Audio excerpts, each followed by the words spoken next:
let's start preparing for our second grand final of the day. We're only halfway through. We just got off an amazing final. For the PC grand final, we have In4fun, the World Championship champion from 2020, versus Blithe, a returning rival who has been very, very impressive. And I'm joined for the PC cast by Chris. Let me actually wake Hello, those guys hello. up. Ah, there he is. Yo, welcome, Chris. Barb is making some coffee, and I believe we're all also honored by the presence of the mighty Gunther. We are. Thank you for calling me mighty. I appreciate that. Welcome, guys. So Barbecue will be joining us soon as well. So let's talk a little about the upcoming match between In4fun and Blithe.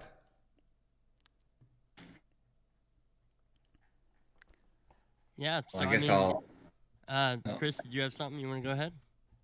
we're already starting off well. I was just gonna say it's interesting to have the rematch in both brackets of the semifinal, the two semifinalists of the upper bracket, both coming together again at the end. Yeah, I mean, that's Yeah. not a unique occurrence, right? We've seen that before. But yeah, In4fun, coming in from the winner bracket, has not lost a match yet so far. If we look at his route, he started off in round 2 versus Pajero, which he managed to win 2-1. Then in round 3, which was first to 6, of course, he played against Pinure. Was a clean sweep, 3-0. Then after that was a big matchup between the current world champion, Dani Buta, and In4fun, the former world champion. And In4fun managed to beat him. It was the Battle of the Hungarians, so that's 3 against 1. After that, he faced Kikaneda, 3-1 as well. And then, as you guys mentioned, or Chris mentioned, in the semifinals, he faced Blithe and managed to win 3-1, securing his spot in the grand final. So that's quite some mighty opponents. In4fun had to face Pajero, In4fun, Kikaneda, Blithe. It's a tough final. What do you guys say? Yeah, I mean, he's definitely proven that he deserves to be in this spot in the finals because there's not really a whole lot of people who you would put on a list of top 10 Hitman players that wouldn't include that route to the finals. So really earning the spot this time around. But yeah, Blithe is going to come back swinging, I assume. It's their last match was close enough, like you mentioned, 3-2 in favor of In4fun. Blithe managing to take two maps, but I don't know how this one's gonna go because I think it's really gonna come down to the map picks themselves, which I think are pretty interesting. Most notably, Blithe picked 2 of the maps that he just lost to In4fun on. So I don't know if this is kind of grudge match material, or if it's to basically prove that he can do it, or what. But that just seems like a risky pick, in my opinion. I mean, yeah, from one side, I definitely agree. On the other side, I watched that match closely, and it was actually super, super close, as the score also tells. I mean, 3 against 2, right? So they were very, very even. So yeah, I understand his choice. He feels comfortable on those maps. Let's also look at Blithe's road to the final here.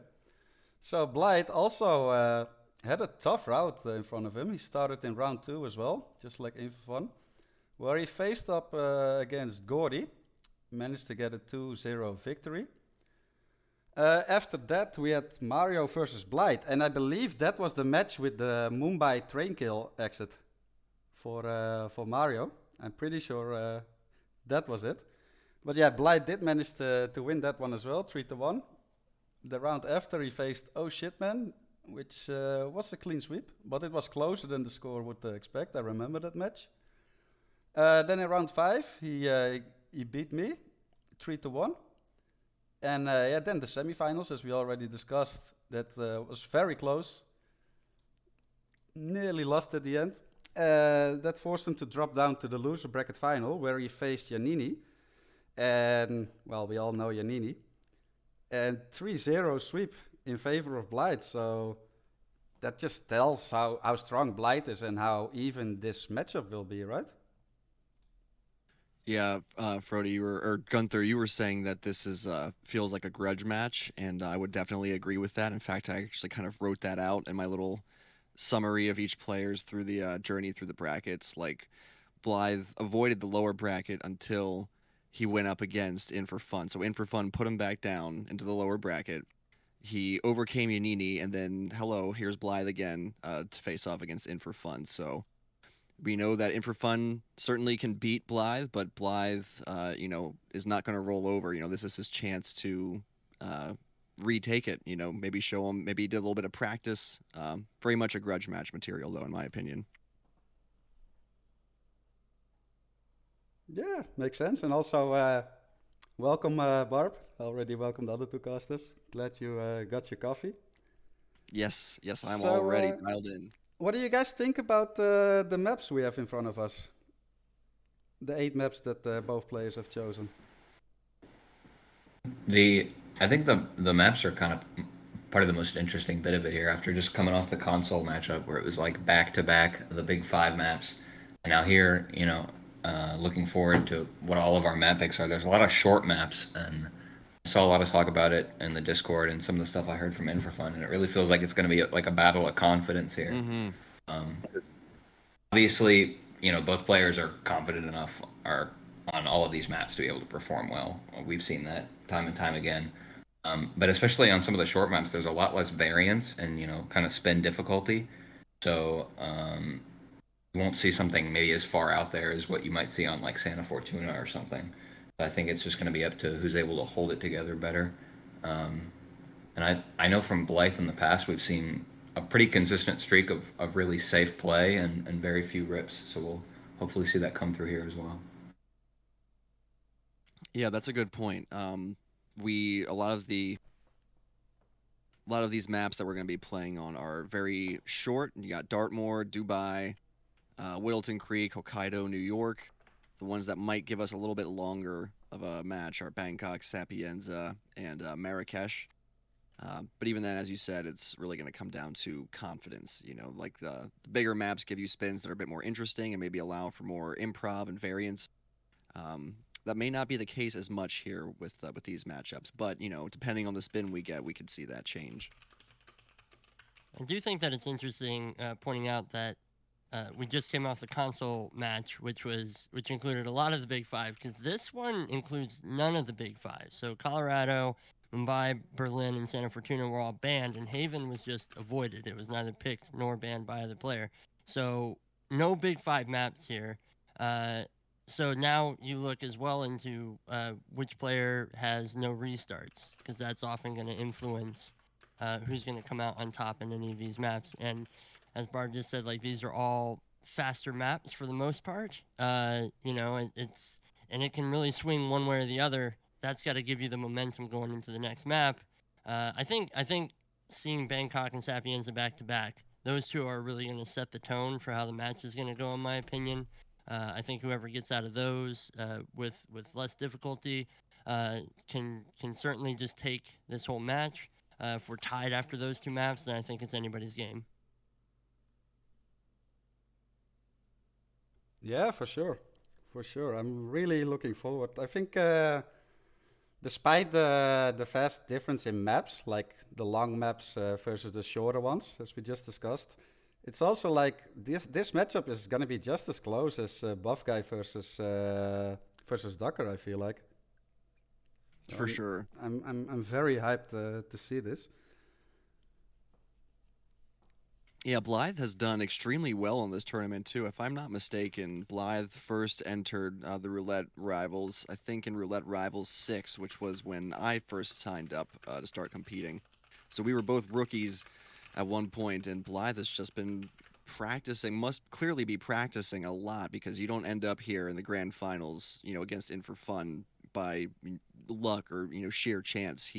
Blythe has been putting on a really good show, learning the maps, learning all the strats and isolations. this is really going to be a big matchup here for sure. Yeah, I mean, you don't beat Giannini 3-0 in the loser bracket final without practice and just on luck, right? He put in the work, and Absolutely. it clearly shows. Definitely. Yeah, Blithe has been putting in a lot of work for sure. So this will also determine whether In4fun is going to be a 2-time roulette champion. No, one time. One time. Oh, that's right. Okay, the world champions is its own bracket, right? Yep. All So we're right. gonna Well, see a new RR winner in this match, regardless, sure. for the PC one. Well, Also, and yeah, go that's ahead, Gunther. Sorry. something worth pointing out too. I mean, Blythe's finishing placements hasn't been nearly as high as what he's going to earn this tournament, regardless of if he wins this match or not. And In4fun has hovered around the championship spot multiple times, coming in third in Roulette Rivals 6, second in Roulette Rivals 5, and fourth in Roulette Rivals 4. So definitely a little bit of a difference between where the players finish, but obviously Blithe has shown a significant amount of improvement to even get here in the first place. Yeah, for sure. I mean, it's awesome to see the new blood, right, and the new contenders. I mean, In4fun has always been a candidate for the title ever since what, RR2, RR3. You know, like he's always up there. Everyone knows him. But now we got more and more players showing up. Just look at the World Championship from a couple of months ago with the final between Dani Buta and Kei Kaneda, and tons of very impressive quote unquote less experienced slash rookie players even in this tournament. Definitely. That's why it's always exciting whenever we have new competitors showing their face, deciding that they want to throw their hat into the ring and sign up for the next roulette event. We definitely encourage any Hitman fans to get involved with the community. There's links to join. You can find roulette spins and practice on hitmaps.com. And there's a link to join the RR7 speedrunning community Discord, where all of these events are organized and take place, as well as so many other ones. We love seeing new players show up and show us what they're made of. Nothing's better than being surprised by a rookie's performance as they just take down all these names that are established as being, really knowledgeable and well-practiced players. So if you're watching, if you enjoy watching these events and you'd be curious to try getting involved with them too, what are you waiting for? Throw your hat into the ring and join us in the next one, because these events are always so much fun. For sure. We're a little over 11 minutes away from the first map. I'm gonna quickly run the chat through the schedule we have for ourselves. So for the first two maps, they will be casted by Barb and me. Map 3 and 4 will be casted by Chrisx and Gunther, and then back to us, and then back to Chrisx and Gunther. So just a little heads up. And yeah, what are we expecting here, guys? So this is the first map up is Bangkok. In4fun has picked Bangkok once and taken the map once, but Blithe has not played Bangkok in RR7. So this is kind of an experience-less map for Blithe as far as this tournament's concerned, but obviously Blithe is a very skilled player, so you can't really rule that out. I don't know if there's enough data here to be like, oh, well, this is just, either player is particularly strong on this. We expect it to go one way or the other. So I think it's going to come down to whatever the spin comes up with. Yeah, that makes sense. I mean, we see In4fun has played it 10 times already. I mean, we're gonna see high numbers from In4fun on most of the maps, since he participated in so many tournaments already. And it's his very first map pick, as he was coming from the winner bracket, so he could choose his map first. So it does say something that he picks Bangkok, right? That does put him slightly in the favorite role, I would say. Yeah, he's got to have a confidence with a record like 8-2. and I think it also just comes down to looking at your opponent's past matches and stats and everything like that when you're preparing for map picks, and to see a map that not only you think you're confident on, but just in terms of like the general roulette community, Bangkok is a tough map for a lot of people just because it's hard to get into in the beginning. You see that, and maybe you're more comfortable there than on something like the Big Five maps, and it's just a really good pick to start it off with because obviously In4fun had the map pick priority there. Yeah. Meanwhile, I put the predictions up, so feel free to bet. And wow, 96k! Someone went crazy That on was Blithe so straight fast. away. Oh man. It's Blithe Wow. going for himself. I mean, yeah, that's faith.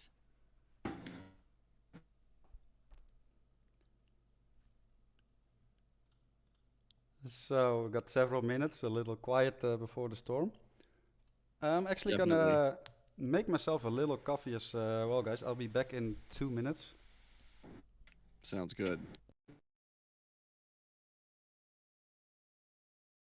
Is he gone? How can we break the stream? Hey I guys. don't know. Let's see here. How many should we just start saying the worst things ever?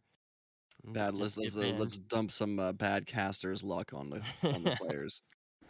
I guess did we go over all the map picks yet?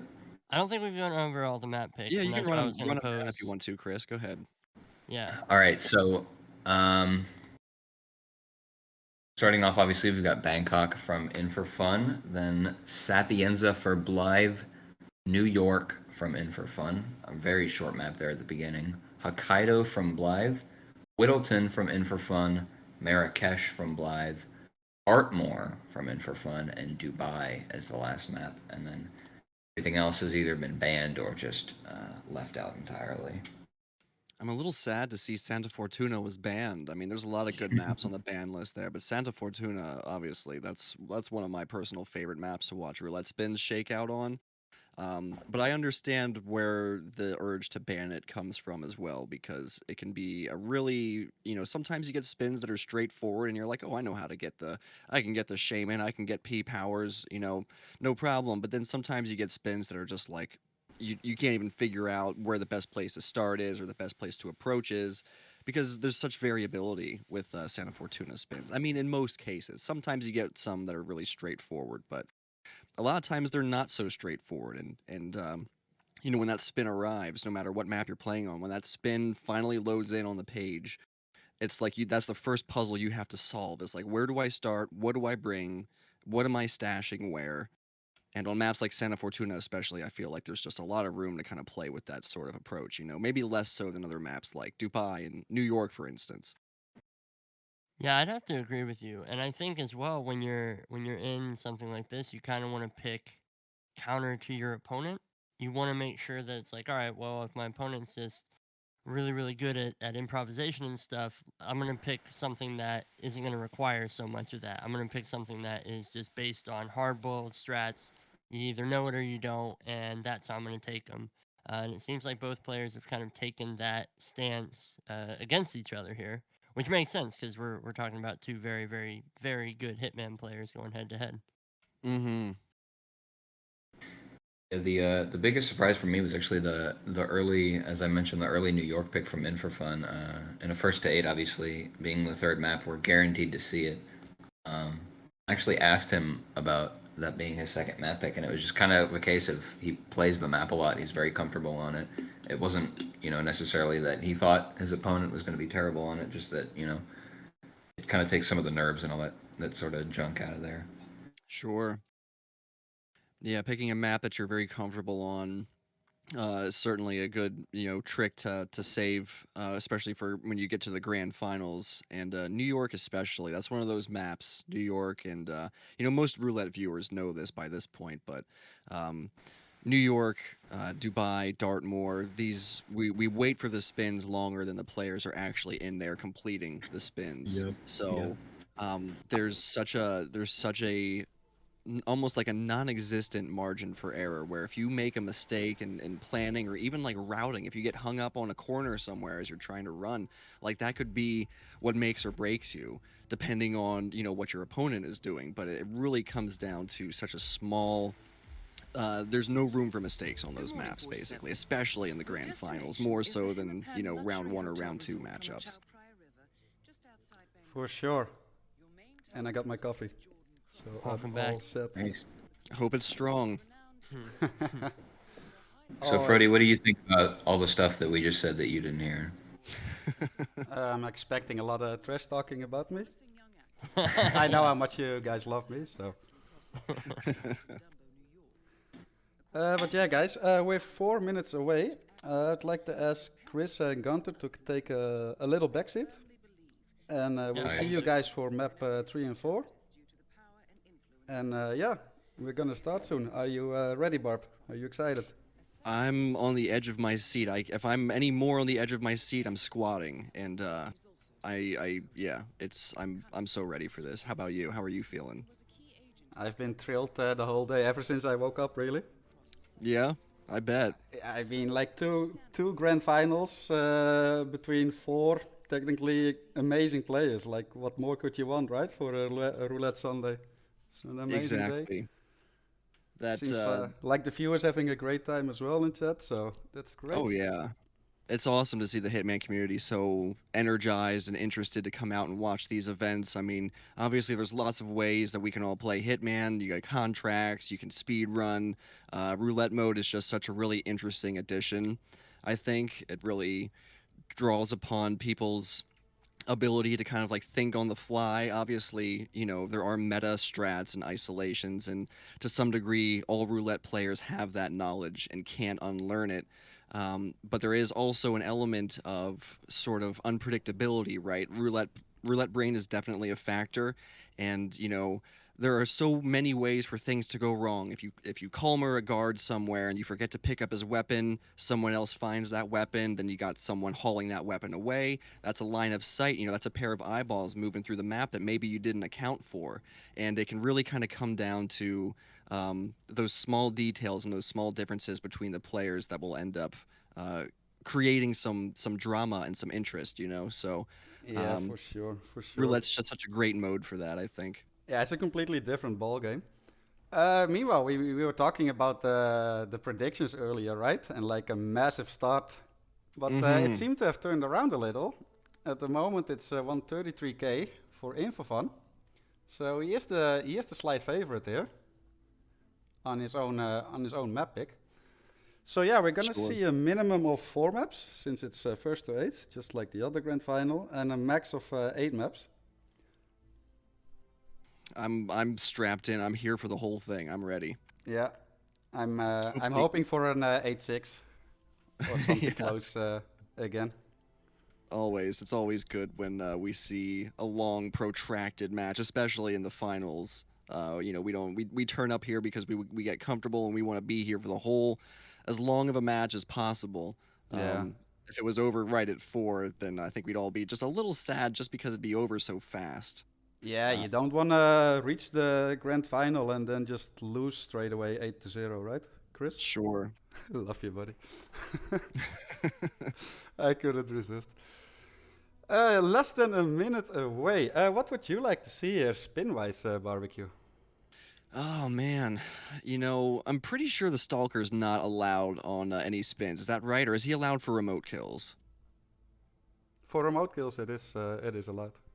I haven't seen a whole lot of spins with the Stalker in it, but depending on the setup, those can be interesting. They're not always interesting. Oh, gosh, I don't know. That's a great question. Honestly, consumed poison for Jordan, I know that one is can be a little bit sensitive to timing and proximity triggers and things like that. So depending on what a Ken Morgan kill might look like, consumed poison for Jordan could be interesting. How about you, Frody? What would you like to see? I mean, you do have 2 options for consumed poison, Jordan. He also has a drink up the 5th floor. But anyway, the spin is here already. I'll take the first one, Barb. So we have Jordan Cross, FireX as hotel security. Ken Morgan Fall as waiter. Oh, so we have a fall kill for Ken. That can be a tricky one. Okay. I like this. I like this too. I hope that both players have practiced fall for Ken, because there aren't that many opportunities for it actually. You either get him outside, or you'd have to like do a hotel staff lure all the way up to the penthouse or something and dump him from there. Yeah, I remember practicing a fall kill on Ken one time, and I was just trying to drag him and dump him over like one of the basement railings to get him. One of the basement railings will provide an eliminate prompt, but it's not easy. And obviously, if it's a strat that I'm going with, I wouldn't recommend anybody else try it because it's Yeah. certainly not optimal. So But here we both see players In4fun, loading in quickly. yeah, or straight away. Yeah, different starting locations though. In4fun opting to start as a waiter. I'll turn his game audio up a little. And Blithe is going with the security strat and exterminator strat by the looks of it. One less disguise to grab, I suppose. Yeah, so it looks like Blithe wants to get Jordan down. He doesn't want to traverse all the way up there, which is an Sure. interesting choice.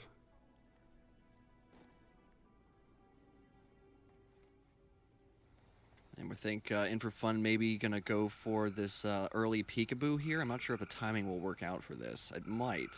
I think he might try and peekaboo him out onto the balcony here. Yeah, the thing with In4fun's approach is it's going to be a bit of back and forth, right? He has to peekaboo Jordan right now, then leave him here, and then go back down to get the hotel security outfit, and then go back up Sure. again. Whereas with the exterminator lore, bringing Jordan down, you have it allows you some time to work on the other setups already, right? Sure, yeah. It's a bit of an optimization there. I think the fire axe will be closer to Jordan as well. Yeah, there's a fire axe right around that corner with the guard that Blight knocked out already. Mm-hmm.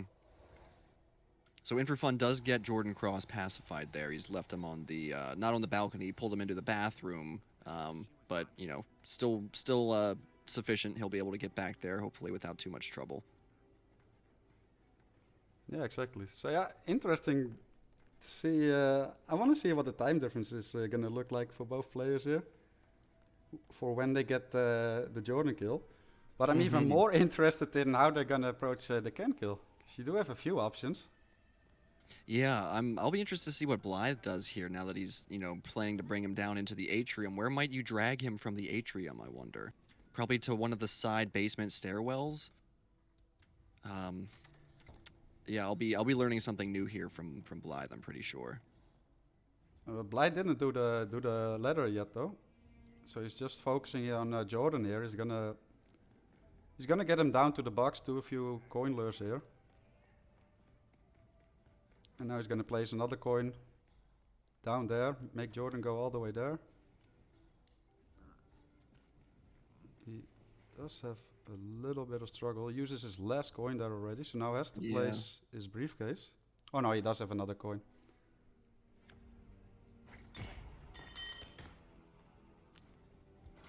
In4fun getting a house staff pacified there. Is he going to use that disguise, you think? Oh, and that's a no. blight from a rip from Blight there. Ooh, man. Got busted by the exterminator.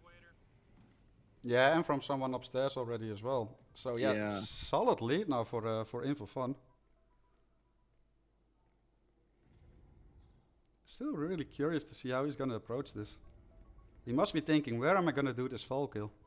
Yeah, I think so. Okay, so now he's switched into the hotel staff disguise, so we might see him try to bring Ken somewhere to some particular railing that has a dump eliminate prompt. Yeah, it looks like In4fun is in the hotel staff disguise now, so I wouldn't be surprised if he's actually gonna bring him all the way up to the penthouse and dump him from there.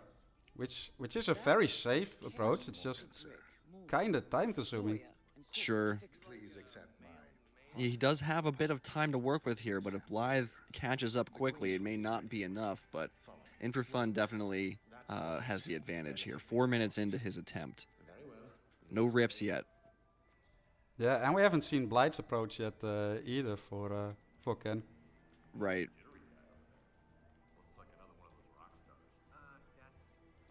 But this is infuriating for In4fun though. Like, look at the pace he has to walk at.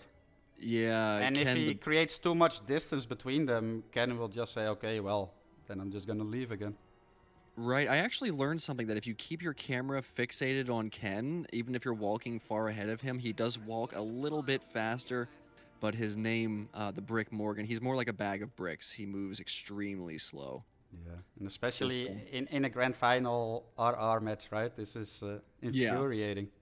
Yeah, he's taking his sweet old time. Okay, now In4fun's actually going to pull him into 47 Sweet, it looks like. Okay. Will he actually come in here the whole way? Yeah, he will follow everywhere. I have not seen this one yet. This is nice. Yeah, he's doing the same lure as you would do for when a lot of people do it for the Oh, bathroom, nice. right? To get Ken in there. This is basically Sure. the same setup, just a different floor. And this is actually a great idea from In4fun. Saves him quite some waiting time and dragging time. Definitely. Meanwhile, Blithe is getting ready to jump on Jordan as he's coming down the stairs here. Yeah, does spot the coin. Let's see if he can get it now. He still has potential to catch up, really, because his Jordan kill is gonna be much quicker. Now, In4fun has run back to get his waiter disguise and is all set to get that fall kill. Oh no, wait a second. He's still got to go get Ken. Yeah. That's the disguise for Ken. What's he doing? Okay, hopefully he does not get the He's oh, gonna that's kill right. Ken now. You got the Sure, correct sure. For disguise. some reason, I thought Ken was Jordan. Now this dump can be tricky for from the people outside. Yeah, They I can was gonna spot say, I you. think this is over the garden. There's a lot of eyeballs down there. Yeah. And look at Blithe with the first kill already. Perfectly done. Set up. Jordan down at 3 minutes. Very nice. They're kind of on equal footing here, I would say. It depends on the approach. I'd still say that In4fun is a little ahead. I mean, that's not strange, right? He was like 3-4 minutes ahead Sure. in-game time. But Blithe is catching up rather quickly, really. Yeah, he's not wasting any time. That's good to see from Blithe. He's definitely got that sense of urgency propelling him through the match here.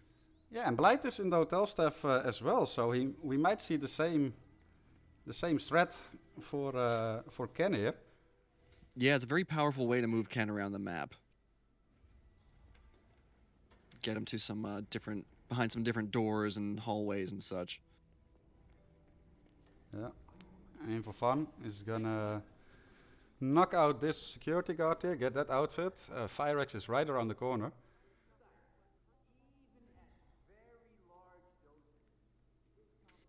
He still has some climbing and juggling to do though. It's not ideal. He might opt for another Firex though. This is getting closer and closer. Blithe is catching up really quick. Although he does still need to backtrack for a weighted disguise, of course. Now, how is In4fun planning on getting back up to Jordan with that fire axe? Because I'm pretty sure hotel security is not allowed up there in the recording studio, and also you can't climb. I don't think you can bring a fire axe with you over railings and up pipes, if I'm not mistaken. I imagine he will just climb up first, then change, get a disguise, a guard disguise ideally. Then get there's a fire axe on the 4th floor actually, right before the Jordan. So I'm expecting him to do that. Okay, we'll see what he. And Blithe ripped. Oh Prime man, noticed. back to the start. Yep. Wow. That's such an unlucky rip from Blithe there. He unholstered his gun, had his gun out. Crime noticed. So he was making great progress on catching up, but now it's completely in In4fun's hand here. Definitely.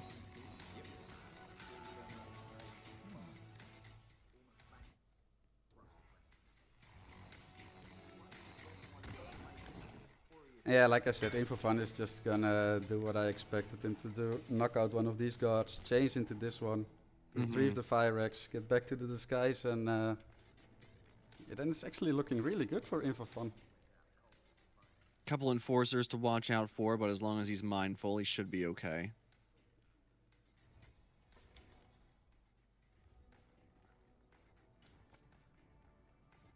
Yeah, I don't see him ripping anymore. If he just spams instinct and dodges the cameras. A shame about that rip though, as it was really interested in seeing if Blithe could actually catch up there, like Yeah, I time wise. know. I wanted to see what was going to happen with this exterminator strat. Although maybe that's only part of, only involved for the Jordan kill, not so much the Ken kill. Yeah, no, the exterminator was just for the Jordan kill, and he had the Jordan kill already.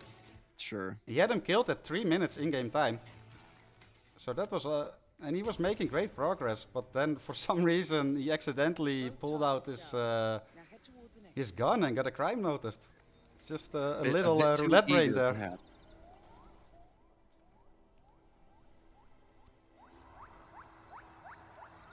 But yeah, In4fun got the kill and is gonna make his way towards the exit here.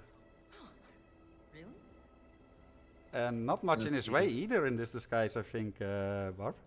Yeah, I think so. Should be pretty straightforward. Now, is he going to go for the tuk-tuk, or you think? Run through the basement, maybe? Probably basement. Tuk, I think. Yeah. Does he has he got a wrench? Yeah, he picked it up. When he went towards the bodyguard disguise, you come across a wrench, and he picked Oh, that up. sure. Beautifully done there by In4fun. Not a single rip. Not a single rip though. Really, really well played. Yeah, but Blithe had the fastest thread there though, guaranteed. It was gonna be Yeah. much quicker. Like even after his first rip, like 3 minutes in, he was still catching up on his second playthrough there. Yeah, I really liked what he was doing there with getting Jordan to come down with the exterminator and then using the coin to pull him through the door. That was really interesting. I wanted to see what he was planning on doing with the fall kill for Ken. I'm a little sad we didn't get to see that, but sometimes that's just how it goes in roulette. Yeah. I paid out the predictions. I'm gonna set up the new one straight away. So Sapienza. Always a beautiful map. Yeah, I've heard this is maybe in your top 10, I think. Good morning, 47. At least the top Your 10. destination is Yeah, the it's not Hotel actually Tower not Station. my favorite map. It Also is known as the the map Jewel that of I've the played the Market most in House. roulette tournaments, Your however. target is a Sure. former client of ours, Silvio Caruso. The predictions Brilliant but should be troubled up bioengineer employed You by got, the you got E4 5 Biotech minutes Corporation. to place your Now bets. for his early So stage yeah, we're on research, to Caruso Blithe's is map now choice. reportedly working on a far And more I've disturbing seen Blithe project. play Sapienza a couple of times Virus already able to in this infect tournament, anyone, Barb. anywhere And in the world. it was very, very, Imagine very bullets impressive. fired Very in solid. any Like, direction, Sure. passing no through mistakes, countless no bodies rips. without inflicting Like, harm, he's invisible very and confident on Sapienza. undetectable until it strikes its target. Yeah, Sapienza is A world of armchair assassins you know, like killing with most of the machines. maps, it has This its is the sort of process. meta Unless strats and Caruso is isolations. You got, you know, everyone knows the Our timing to get to Franny when she's in her office. It's about 2 minutes and 30 seconds or so. You can catch Franny in her office. Good for a live kill. Good for a pacification. But not the only way to approach. You know, same thing with Silvio. A lot of players know to shoot the observatory panel, bring him into the observatory, take care of his guards. These are reliable strats, but they're certainly not the only ways to approach, you know, getting either them isolated or just getting a certain kind of kill in whatever way. A lot of interesting disguises to grab on this map as well that can definitely complicate the routing and timing and things like that. You know, like the Bohemian kind of out of the way. Yeah, I think especially when it comes to the disguises that require some form of loadout, you know, like a private detective, for example, or Dr. Oscar Lafayette. Like, Definitely. I feel like for the majority of the spins, like Sapienza is pretty textbook, right? You got the 230 window for Franny and then the observatory for Silvio. But if you throw in some life kills in there or like some very loadout heavy disguises, it can suddenly turn into quite a puzzle, really, Sapienza. And if you're not prepared for that, you're gonna suffer. I definitely agree. Particularly with like certain kill conditions as well. For instance, if there's a like a loud firearm kill, like a loud AK or a loud assault rifle, something you have to bring with you on the map because, as we all know, there is no loud assault rifle I don't know what you're on talking about. Sapienza. So so as you said, like it's when it's combined with like a sort of loadout heavy approach for grabbing, whether it's like a seeker dart, an emetic device, calmer, snail, whatever it is, if the spin mandates a lot of your um, inventory and planning, then figuring out the rest of it around that definitely presents its own sort of challenge. Yeah. But yeah, if you look at the lifetime performance, In4fun played it 14 times, won it 10 times, lost 4 times. It's very impressive. But at the other Mhm. hand, just to underline what I was saying earlier about Blights' confidence on Sapienza and his performance Yeah. so far from what I've seen, played it 6 times and won all 6. Flawless 100% record here, Barb. Yeah, very very impressive. Those numbers do certainly say a lot. Very interesting to see, what their lifetime performance stats are. Although lifetime performance stats, they might paint a certain picture, but when it comes down to this particular matchup, there's no way we can predict how it's going to go, especially between these two players. Extremely, extremely competent. They've been putting out really good performance on all of the maps that they've played. So someone's going to win, someone's going to lose. It's going to be interesting to see how it shakes out for sure. For sure. And that being said, we're, 10 seconds away. Will you take this spin, Barb? Get ready. Duel starts in I would love to. I will have it up here in just a couple seconds, and then we'll run it down. 7, 6, 5, 4, 3. All right, the spin is in. We have Silvio Caruso eliminated with Fiberwire, disguised as Dr. Oscar Lafayette, and Francesca DeSantis eliminated using the old axe while disguised as Roberto Vargas, her lover. Well, there you go. That's To already Fiberwire, so a live kill, and you have to bring in a Fiberwire, and Oscar Lafayette. Gotta get that Oscar Lafayette grab for sure. How might they approach that? Now you could just do a simple seeker dart or something. There are faster ways to get him though. It'll be interesting to see what kind of risk taking they will use to approach this. True. But no matter what, it's always gonna cost at least one loadout slot. Mm-hmm. I'm personally really a fan of the strat that Buff Guy came up with the snail. I think that's just the least loadout intensive and just the quickest, really. Sure. Looks like In4fun's just gonna go for the briefcase bomb there Yeah. and probably intercept him here in the stairwell. Blithe has opted to start at the morgue, interestingly. Yeah, so he prioritizes getting the old X there ready for Franny already, so he doesn't have to do much back and forth, which is Sure. that makes sense. If it's any help, it'll pass. It always does.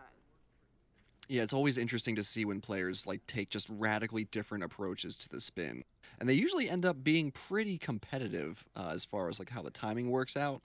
So it's always cool to see. Exactly. But yeah, look at In4fun. So he used an emetic mine to make him sick first, and then had to use a calmer already. So that's 2 loadout slots already. And he had to bring a fiber wire. Sure. And So I think I saw an EMP in his loadout. So he does not have a silenced pistol or anything else, and only one Sure. calmer shot remaining. Whoa, Blithe is getting some huge whoosh as he's running from. I guess he must have been running from some other bodyguards there. Yeah, the bodyguards in Almost front dead. of the church, or all the bodyguards really, are enforcers to, well, the bodyguard.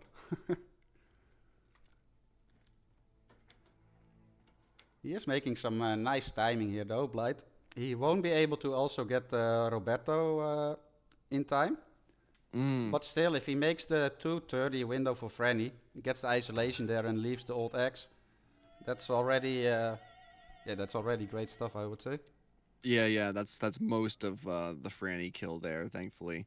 But as you said, the timing with these unique disguises is really the complicating factor here.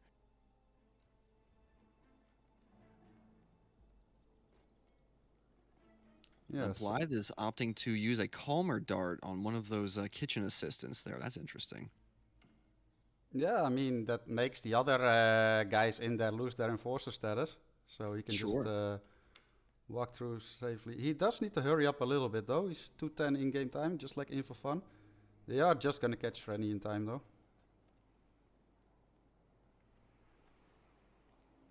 So now Yeah, the you can tell. difference here, Barb, in strats is like with In4fun opting to go for Oscar Lafayette straight away, he can get the Silvio kill done right after the isolation of Frenny. Whereas Definitely. Blithe has to let him go and has to use the telescope panel lure to get him back there. Mm-hmm. Yeah, it can really just come down to those kind of subtle differences, and sometimes they're determined by just a few seconds of like in-game time, you know. Yeah. But at the other hand, In4fun still has to make his way all the way to the church and all the way back with the old axe. True. So there's merits to both.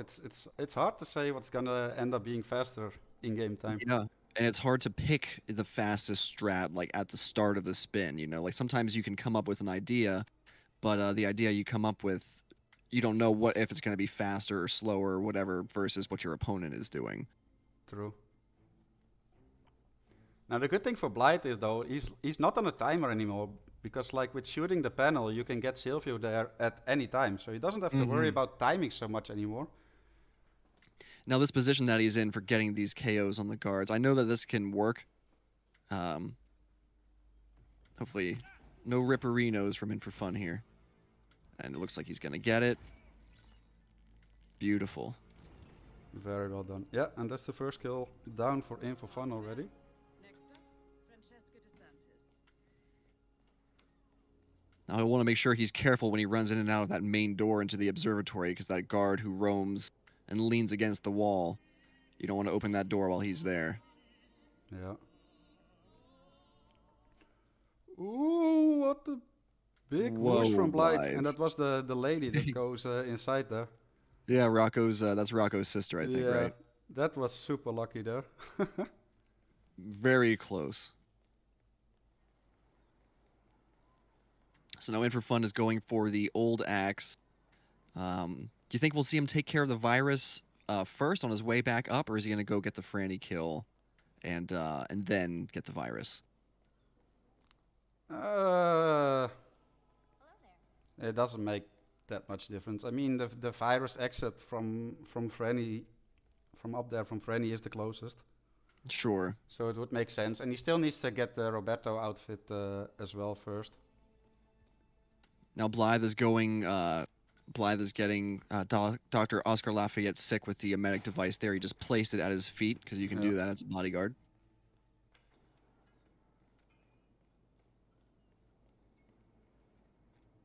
Yeah, so we're gonna see In4fun running around for a couple of minutes, getting the old axe all the way back. Does have to be careful, yeah, because he will be trespassing. Oh, he's not trespassing as a guard. Interesting. Yeah, You could tell he was careful. He was waiting because he didn't know if he'd be allowed in that shed either. Yeah, because a lot of the disguises are that are not trespassing at the graveyard are trespassing in that little shed where the old axe is. Sure. Yeah, better safe than sorry, especially when you're 5-6 minutes into your attempt. You you really reconsider taking certain risks. So Blithe also used the medic on Lafayette, but didn't use a calmer on him. So he waited for him to reach the bathroom, which does costed him some extra time compared to what In4fun was doing.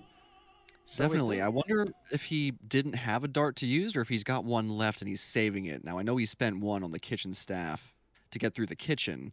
I'm pretty sure he wants to save it for either Roberto or one of the Silvio's guards. Yeah, probably Roberto, I would imagine. So Now, In4fun is going to deal with this smoking guard by just leaving a gun lying on the floor in front of him. Yep. Smart strat. And Roberto he's is not just gonna go arriving for for it. him. No, because Roberto saw it first, so he's Oh, reporting sure. it now to that guard, and now he's gonna take it away. Big whoosh there from Blithe. Does manage to go through it though.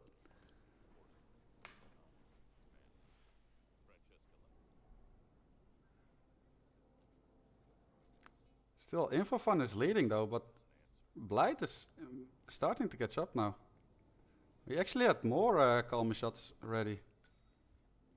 Oh, but he got caught by the camera, and that's gonna be a rip. Yep, Oh man. yep. He forgot about the camera. Ouch. He was We never gonna saw. get that body there. Wait, In4fun's restarting too. Did he Yep. get busted moving the body of Roberto? Double rip. It's completely open again. Oh man. I was Even gonna say footing. In4fun was slightly a little ahead there, but it's just completely. Yeah, I think what completely In4fun open. was trying to do, he tranked Roberto, and then he was trying to drag him into the bushes, so maybe he could change clothes, without risk of being seen. But that's a really dicey spot to be dragging a body there, because there's a guard down at the edge of the pool who I think sometimes head turns in that direction, and that's what ripped him, I believe. Crazy. Really unfortunate.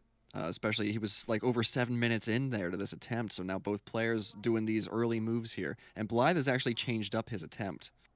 He's going for the early Oscar Lafayette as opposed to Yeah. starting in the morgue. So Blithe got ripped by the camera that spotted Roberto and then him. Mhm. And In4fun got actually ripped by his idea of placing that gun. Because the guard that was taking that gun away was routing through the observatory and found Silvio there. So he got a body found there. Wow. Yeah, that would do it. And if it wasn't Silvio, it would be one of the two guards that were melee pacified. And in whatever case, it would have given you red guns. Yeah, I mean, he left Silvio out there anyway. Because why wouldn't Sure. you? Yeah. So Yeah, this there's is- a good example of just not fully recognizing the consequences of the strats that we rely on, Yeah. I mean, it's a fair play to use a briefcase or a gun to get a guard out of a particular area, but then those are eyeballs that are moving now through a different part of the map. You gotta make sure they're not gonna see anything you don't want them to see. Yeah. Also interesting to see that Blithe has changed his mind and now is going for the same approach as In4fun. So starting with Mhm. Oscar Lafayette. Which Yep. makes sense. I mean, yeah, there's merit to both, really.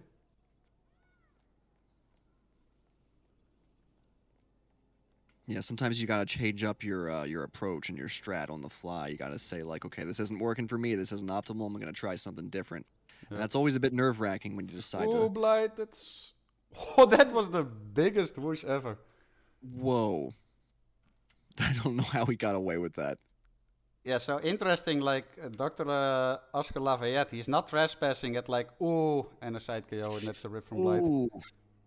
He tried was, to rush that, and it yeah. was not needed there. That was definitely a risk he shouldn't have taken. But yeah, what I was gonna say, as soon as when you're dressed as Oscar Lafayette and you get to that kitchen area, you're trespassing because you're not allowed there. You're just allowed Mhm. in the house, basically, after talking to the butler. Oh, but yeah, that's a big lead for In4fun now.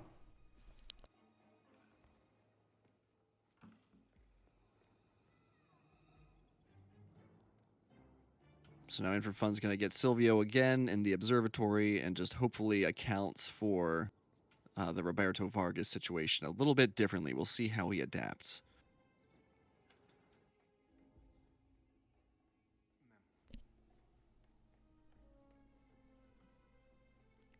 Yeah, always interesting to see how players are dealing with the rip, right? Mm-hmm. Like, how are they gonna approach it next time so they don't rip? What are the changes they're making? Or will they make any changes at all? Sometimes, speaking from personal experience, sometimes the best thing to do is just lock in and just keep doing the same thing over and over again. Although it doesn't always, in fact, it usually doesn't end well when you do that. Adapting is key. I mean, especially players in the grand finals, they will be aware about what ripped them exactly and how Mhm. to counter that the next time. For sure. Yeah, In4fun got Silvio down, knocked out the chef here as well. Yeah, Chef Marcello has some really annoying line of sight as he's walking to and from that location. So if you can take him out safely, it's not a bad idea to do so. Sure.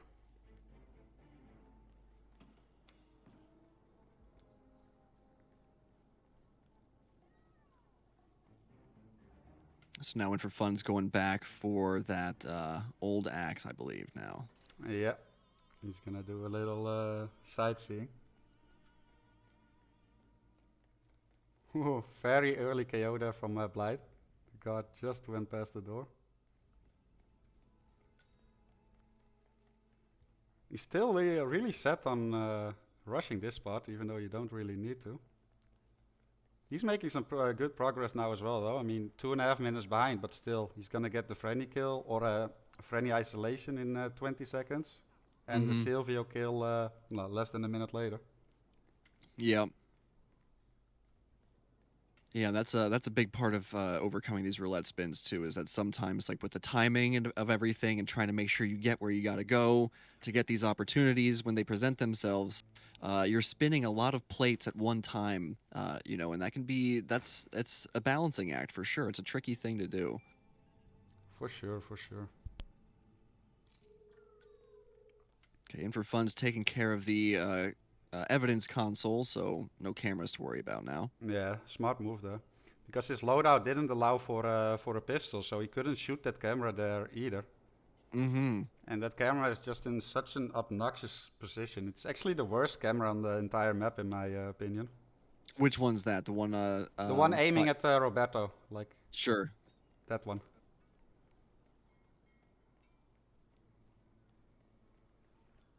So all the other cameras are just easy to dodge, but for this one, if you need a Roberto outfit and you are gonna get him there, then you just need to get rid of the cameras, and if you don't have something to shoot it with.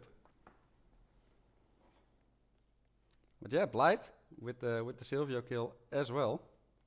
So he's catching up a little, but still very much behind though. Mm-hmm. In4fun making his way back up through the kitchen with the old axe in hand.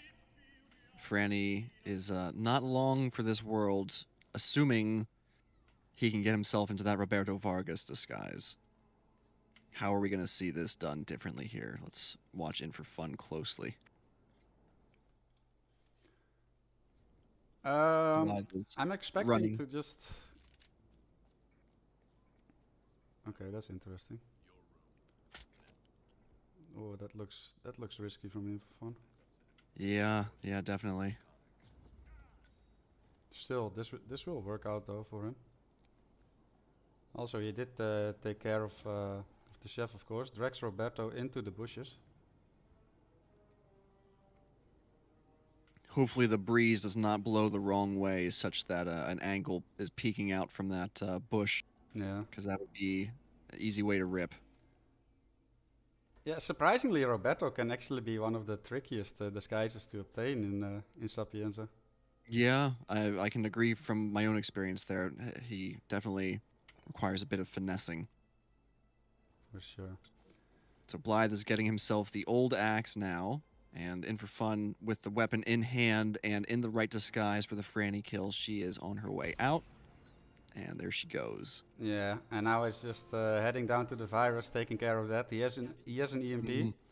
So all the hard work here is done, and the lead is just too gigantic at this point. Yeah, barring any unfortunate rips here from the last little home stretch of the spin.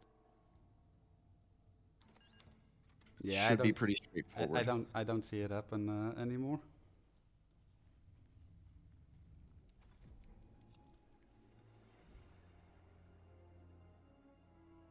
Field lab. You made it. The virus prototype will be close by. Look for some type of quarantine unit. I'm playing Great. extra safe here. Going for the toss. That looked like a solid toss. Yep. And that should be it within 10 seconds. Nice. All objectives complete. Yeah. Just a couple unlucky rips here from Blithe. A little bit of nerves maybe for the grand final. This is his first grand final yeah. after all. Can't blame him for the least. Oh yeah, not at all. That was really Blithe had an idea of what his strat wanted to be. Just In4fun was able to do it a little bit better. But Blithe certainly had it. You could tell he had it solved in his head. He just needed to execute. But In4fun didn't really give him the chance to. Both players did rip. At least once. I don't know that In4fun ripped twice. We know he did at least the once, but Blithe had I think one or two more than In4fun did. Yeah, In4fun just had the one rip, but it was very late in. In the meantime, we should have our other team ready for map 3 and 4. Chris and Gunther. Yes. Yes, hello.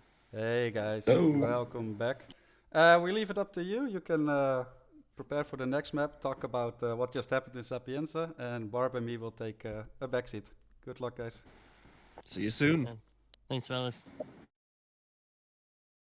Chris, how you doing? Doing great. Team USA back again for Team the USA. for the grand finals.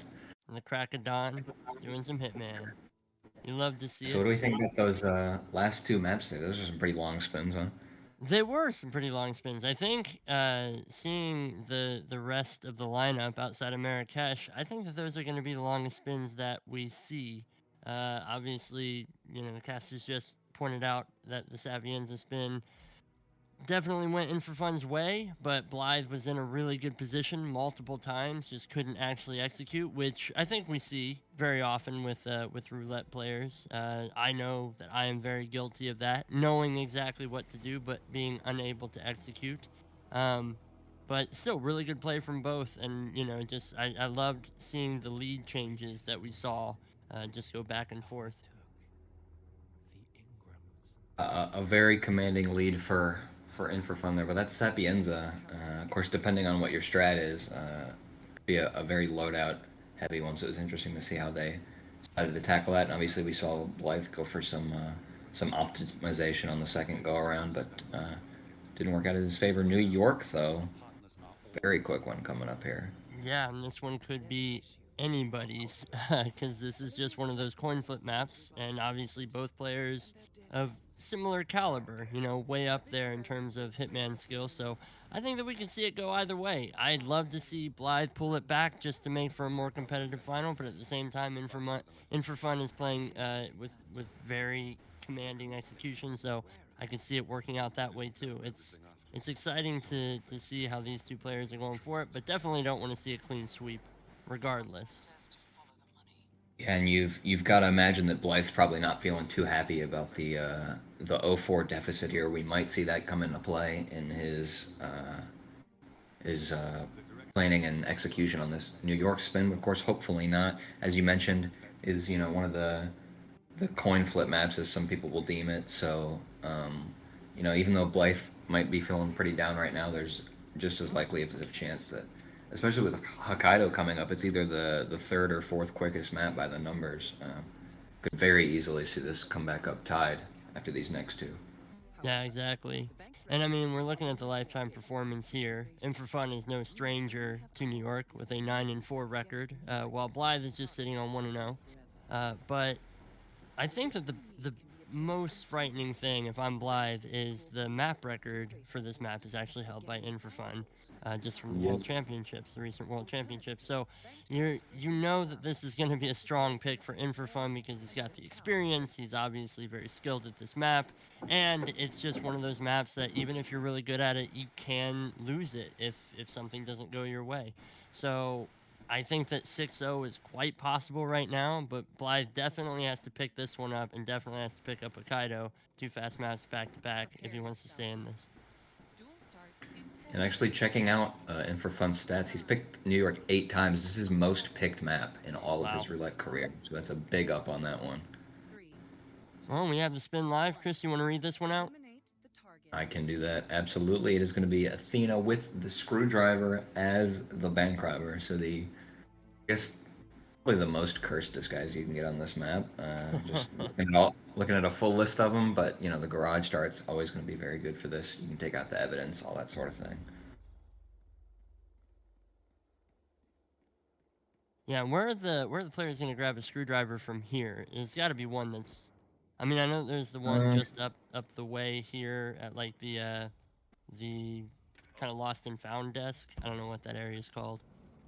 Yeah, so my go-to screwdriver is going to be the one when you're going up the stairs to where Fabian is. There's those 2 guards at the bottom of those stairs, and there is a screwdriver sort of right next to them, and you're kind of always going to be going up those stairs for pretty much every spin on New York, so that's kind of number one that I know. I actually don't remember off the top of my head any others, because that's always the one that I would go for. Both players just right into it. I haven't seen In4fun pick up a screwdriver yet, but he has taken out the security cameras, which puts him in a pretty good spot right now. Oh, there's a screwdriver grab. Lots Yeah. of whoosh here as he's getting his way around. Yeah, these guards are generally pretty clueless for the most part. Might have been a little accidental peekaboo, but he'll be fine to get through here. And we did see him toss an EMP for the cams. Blithe, though, still got this one going on down here. But as long as he's able to work around the camera that's in Athena's office, he'll have no issue, of course, taking that out in her secret room. Blithe is gonna pick up the first data disc. Does a non-tranked KO there for Fabian, so he's gonna have to make sure that that body doesn't get found. Yeah, good. He doesn't peekaboo anybody. I think that would be kind of the only risk of any issue there. Does have the key card off of Fabian that he just picked up, and there he does have a silenced pistol as well for the camera. Yeah, that is a good use of that smuggle there as well. Ooh, missed throw for In4fun, but the Oh, guard no. should ignore it. Is the guard orange though? They can yeah. Yeah. When a target compromises you, they can kind of psychically transmit that information to the guard as they're getting KO'd. So that's kind of. I'm glad that he checked that out there. I mean, obviously he would have figured it out in a second, anyways. But big lead for Blithe here. Just Huge needs to get lead. the last data disc here. And did he not have a screwdriver there for that kill? I didn't see if he had picked one up. I don't think that he has. I haven't seen everywhere where he stopped off at, but this is interesting because I think that he's basically going to be waiting for the head of security to come up here to deliver the final data disc to him. Yeah, there he is. So this is actually a good use of map knowledge and making sure that he can bring everybody to him. Oh, but he misses the counter shot. Yeah, so I'll be interested. I mean, he can kind of pull him into the little side. Oh, he's gonna try and get him on the stairs. Okay. Yeah, he's got to worry because he does have him. He's gonna spot him if he tries to do too frontal here. See, I was gonna say I'm kind of worried about those sight lines, but now that I think about it, every time I've tranked him on the stairs here, I've never had him get found, but I'd still do it anyways. Just being extra safe, waiting for him to walk away. That's gonna be the third data disc grabbed. He's got his disguise upstairs, and I'm guessing he knows about this screwdriver too. The same one that In4fun grabbed. Yep. So he should be good to get this kill and head to the CEO exit. In4fun is obviously not too far behind, but he's still got 2 data discs left to go, so he's gonna go back down to get the head of security data disc as well. And of course, even though Blithe took a very immediate lead as soon as In4 had that rip there, it really wasn't that too far off here. Of course, In4 still does need to get the last data disc, but that's not much time spent. And what are these guards panicked for? Oh no! Did Athena panic enough to alert the next room, or did somebody? Well, they should. If they did a psychic lockdown on Athena, they should have had exclamation points. They only had dots. Yeah, that was So for a second, I thought maybe they saw Fabian and walked into the room, like just weird pathing. But then the guard that was on the far side of the window was also panicked. So I have no idea what happened there, honestly. Yeah, I mean, no matter how you shape it up, that's just that's gonna be a drop map for In4fun. Blithe's gonna be able to get some points here. Yeah, That is huge. I have seen that guard walk into that room when you trank Fabian, just kind of for no reason. It's just like weird guard pathing. But I have no idea why the other guy was panicked. Of course, that could have been a photo finish, but it's really doubt that In4fun would be able to take the lead there. I'd say he had at least 30 seconds behind. Yeah. On PC as well. So. And that was with multiple loads, and yeah, I don't see it being. I don't see it swinging the other way, but as it stands, Blithe able to pull New York off of In4fun, which, we were just talking about it being In4fun's most picked map. That's got to be a boost in confidence right there. You're down 4-0, you go into New York, you have to assume, you know what, this is probably not going to be my map, and to be able to take it with a nice clean run like that, going into your own map pick of Hokkaido, that's you got to feel a little bit more capable. Like, all right, let me reset this and let me get back into what I know I can do. Yeah, and I mean, on In4's end, we saw there wasn't anything particularly risky about what he was doing. It was just kind of like those little quirks that come up in the run that kind of took him out of it there. But obviously not a bad strat there. But going on to Hokkaido here in about 3 minutes. Yeah. So, what are we expecting for this? I have no idea what to expect, but I guess I can know what to hope for, and that's not Yuki with a falling object in a hostile disguise. Yeah, well, we can see on screen now lifetime performance for In4fun 9 and 3, lifetime performance for Blithe 3 and 2. I believe. Let me just double check our currymaker.net stats here. I think I know what you're looking at. I do, yeah. No, In4fun and Blithe actually played this map Yep.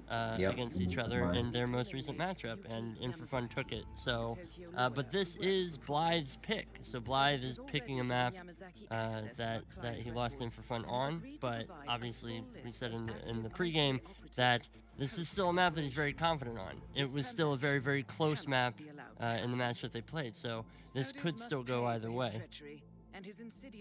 And indeed, I think that is really a case of a similar pick to that New York that we just saw. It's just kind of a pick that, even though you know your opponent's going to be very competitive on it, it's just like there's not going to be a bad map pick, so you just want to pick something that you feel good about. And obviously, I think based on that last match and what he saw there, even though that was a map loss, he's feeling pretty confident about it. Yeah, definitely. And I think that, this is a map that if you want to get into your opponent's head, you win this map, all of a sudden you're playing a mental game too. Because, like, hey, guess what? I'm beating you at the map that you beat me on. The one that you had to beat me on to get past me in the tournament. Yeah, guess what? I just took this off of you. And now we're going to the next map, so whose game is it going to be now? I think that it's really brave of Blithe to make these calls, to pick these maps, just because, like, that's kind of beyond what I know I would be comfortable doing against an opponent, especially if I just lost last week, Yeah, I feel exactly the same, but Blithe, I mean, he's getting back in it here. I'm sure if In4fun had taken that last map, it really would have been a mental struggle and an uphill battle. But I mean, to take that map and then to go into a map that you picked yourself, you've got to feel pretty good about the comeback.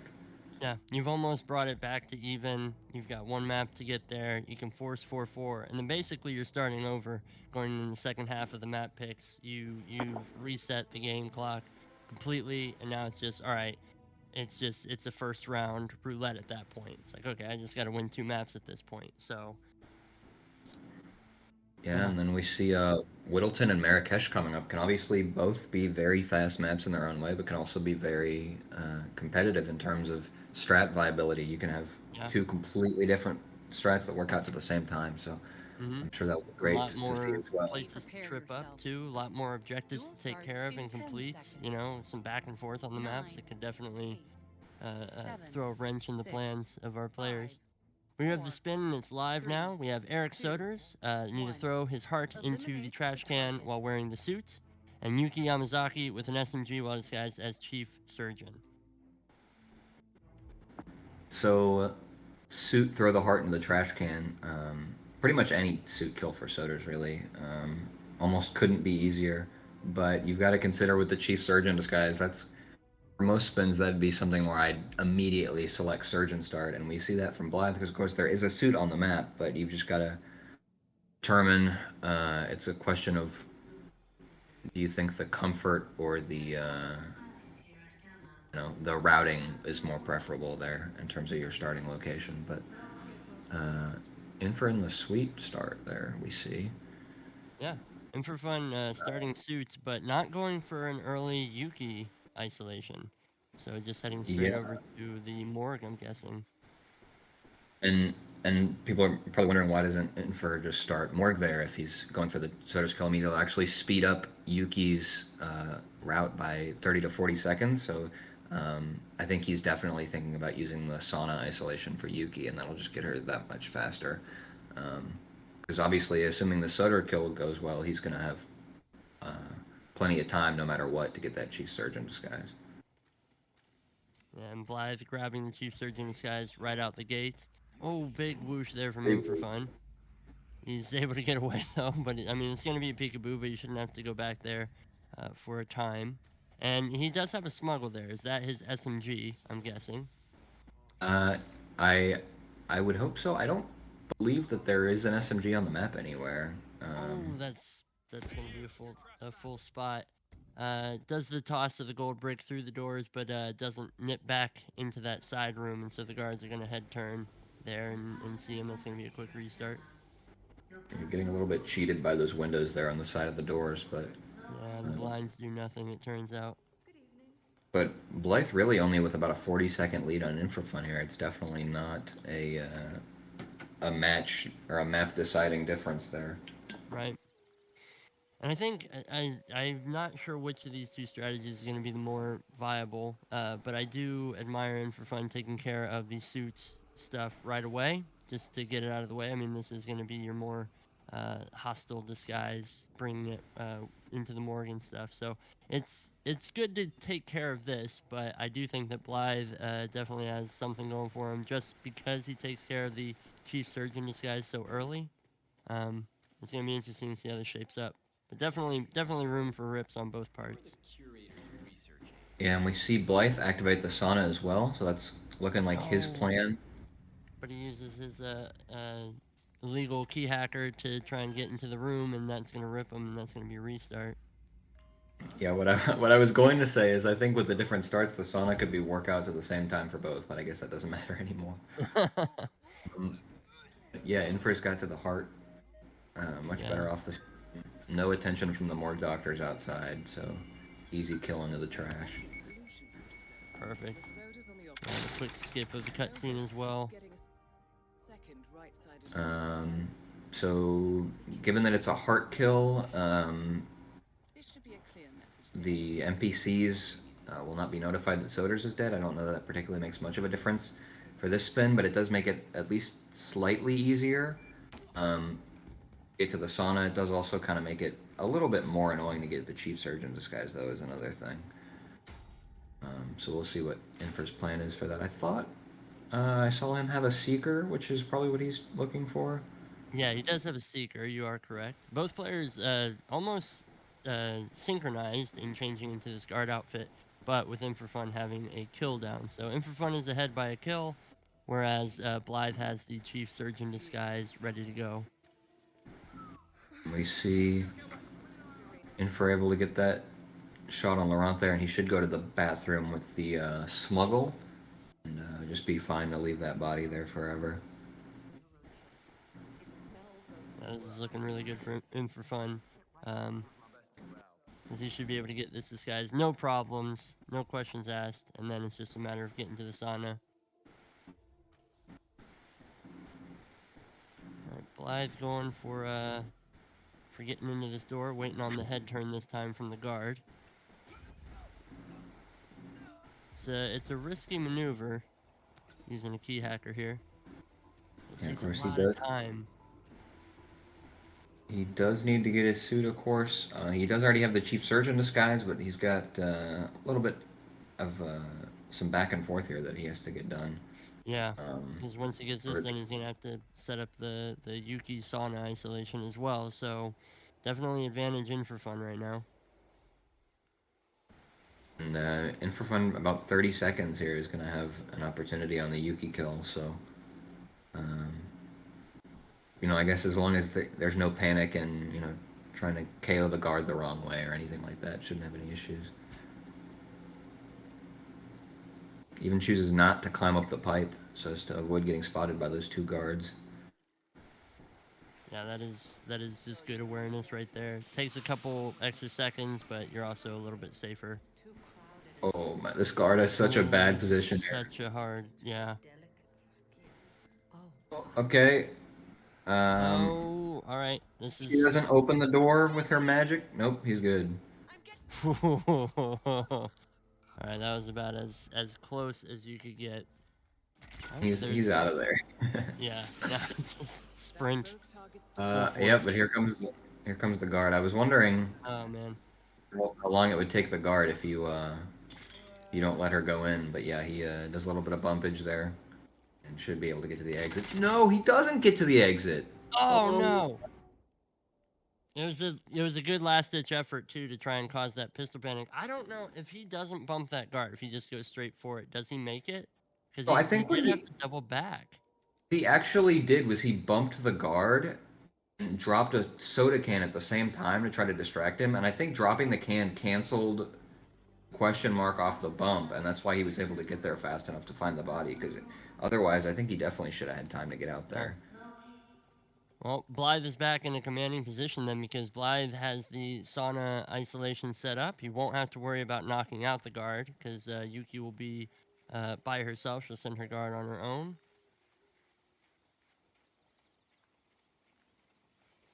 He's got his disguise all set up. He's good to go. Does have the sauna ready, which means assuming he gets these killed right away, it'll be a good amount of time before the guards come in, as opposed to with In4fun's case, but I'm gonna go ahead and play it safe. Stick her in the box here anyways. Yeah, that's nice and clean. He's got to put his gun away. that's He done. does. And yeah, That was no opportunity to rip here, so he should be good to go. And swings it last possible second, completely swings it. That was an emotional roller coaster in all of the wrong ways. I have and, learned and grown so much. As we were talking about now, things should all be tied up back here, going into some of our medium maps in the pool. And I'm sure Brody and Barb will hop in just 1 second. But yeah, that was crazy. I mean, he had half a second off of making that exit there. So Yeah. And then we're looking at a different result entirely, but definitely works out for Blithe. That In4fun has those complications, but you still hate to see it. That's so gutting, because you know In4fun was so expecting to get out.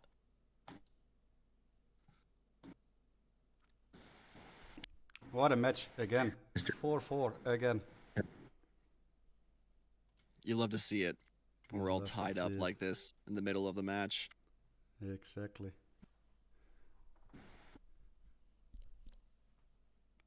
Yeah, I'm excited that the next two maps are going to be Whittleton Creek and Marrakesh, because I think that we're back in a Bangkok Sapienza situation where the spin is going to really determine this. It's not really necessarily going to be like, all right, well, what's the one way to do this? Because, like Barb was saying earlier, there's going to be multiple ways that the players can approach these spins. There's a lot of spinning plates on these two maps, just with setups and the extra objective for Whittleton Creek. So this will be good. This will really test to see if Blithe continues to carry this away, or if In4fun stabilizes and is able to take these maps too. And it looks like we've got a 10-minute break here. I imagine that's so In4fun can take a few minutes and clear his head before the next map after Yeah, no, whatever just just like happened. after the fourth map, like a little longer break than the typical 5 minutes. Same map. Intermission. Yeah. So That makes sense. I gotta imagine the pressure's on for the players.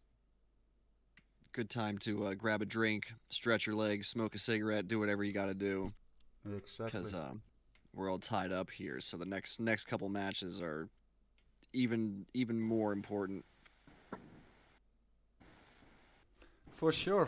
So we'll take over the next two maps, and perhaps, hopefully, we see you guys back for map 7 then, Chris and Gunther. Looks like it, Oh, maybe. you know it. And if not, you'll guys be back for the post-match interview regardless. So I'll see you guys. I'll see you guys soon. All right, best of luck, fellas. Thank you. All right, so a repeat of the console grand final, Barb. 4-4 after 4 maps. Yeah, You love to see it. Yeah, you really do. You really do. It could have been over had In4fun been able to just snatch those maps, but New York did not work out well for him, and that was In4fun's pick. Same thing with Hokkaido. Just some really unfortunate luck there with, especially at the end, that bump and that soda can drop. I see what he was going for, and I probably would have done something similar. Just he missed it just by seconds, just like less than 5 seconds. He would have been at the snowmobile and could have exited. Yeah, just meters away.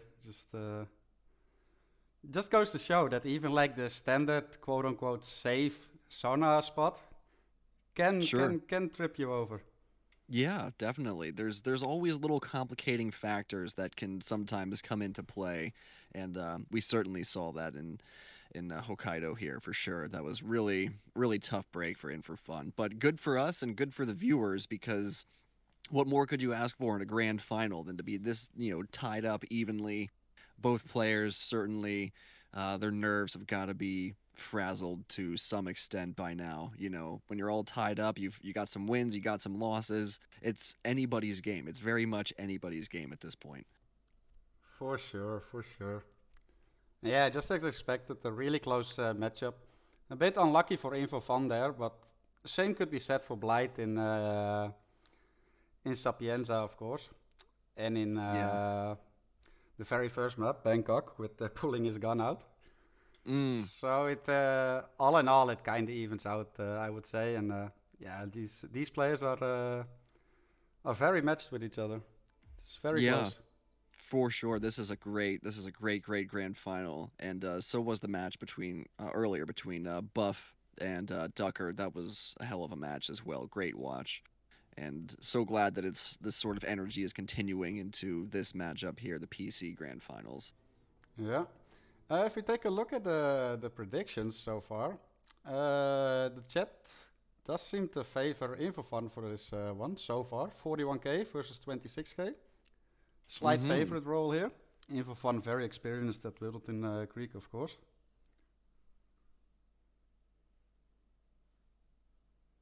Yeah, I hope that we see some interesting spins here. I'd love to see a fall kill for Nolan. That's one that I always enjoy seeing. Falling object, perhaps not so much because there's only really one way to get that um, for Nolan. But whatever hit maps sees fit to serve up, I'm sure it'll be a treat to watch. Yeah, and as you can see, the spin will arrive in 5 minutes. If you took a look at the lifetime performance, 14 times for In4fun, 12 wins, 2 losses, versus only 2 so far for Blithe, 1 win and 1 loss. So the experience is on In4fun's side, Mhm. For sure. and it was his map pick, his third map pick. So it makes sense that he's the slight favorite for this, but like so far the match has been so close. It's really hard to call, really.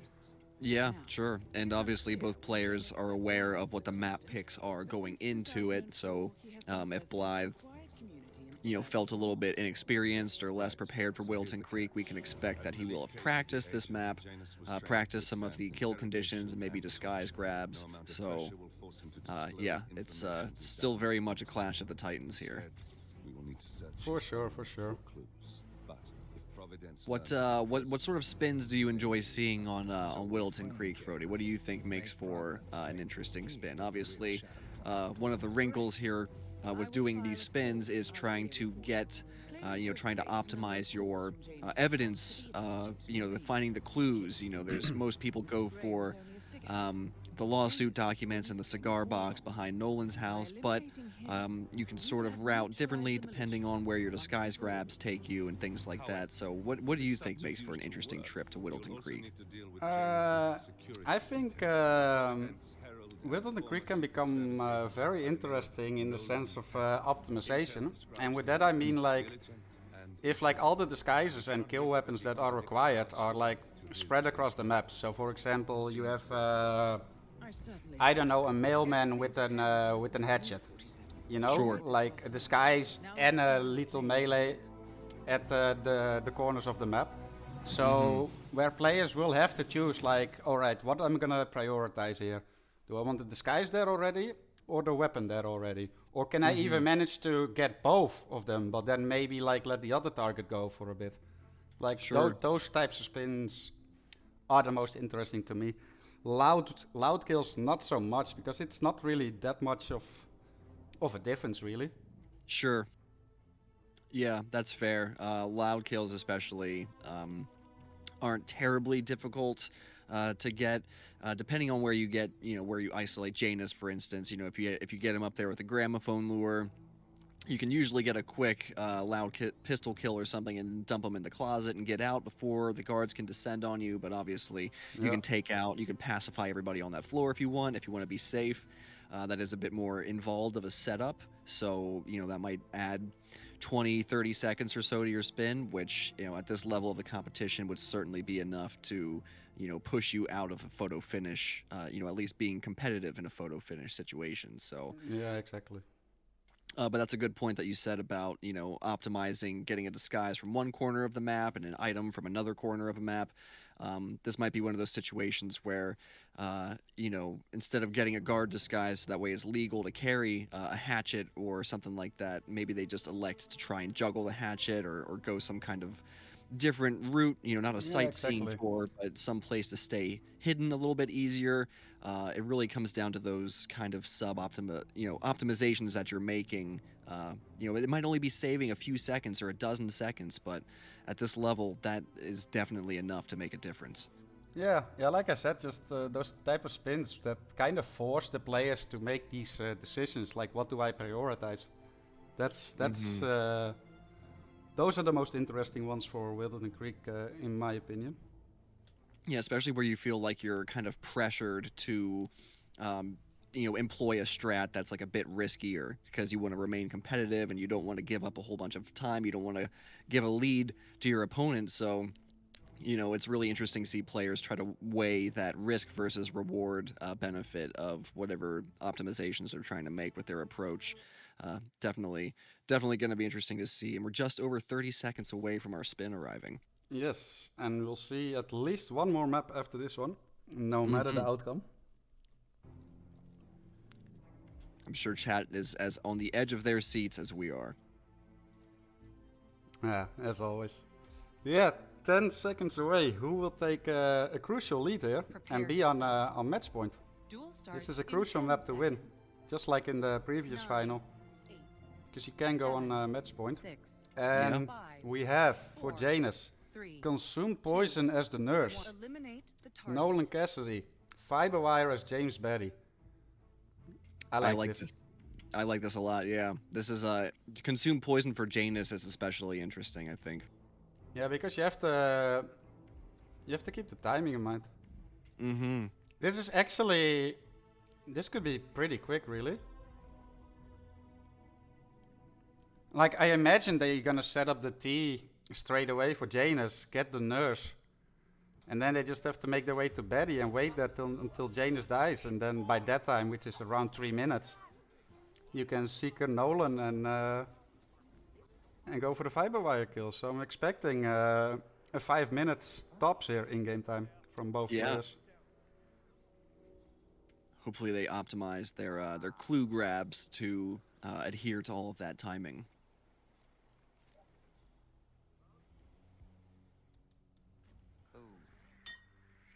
Ooh. Excuse me? Peekaboo there from In4fun. Blithe appears to be heading for the nurse first here. That is interesting. You kind of just want to prioritize just what In4fun is doing, setting up this kill, and then he will die roughly at 3 minutes. Yeah, it takes him a while to get down there and see that the T or muffin has been placed. But like I said, and that and that's a rip. Really unfortunate timing on that thrown. He was out a bit too far from that wall. Yeah. And the guard turned and saw him throwing the crowbar. So back to square one for In4fun.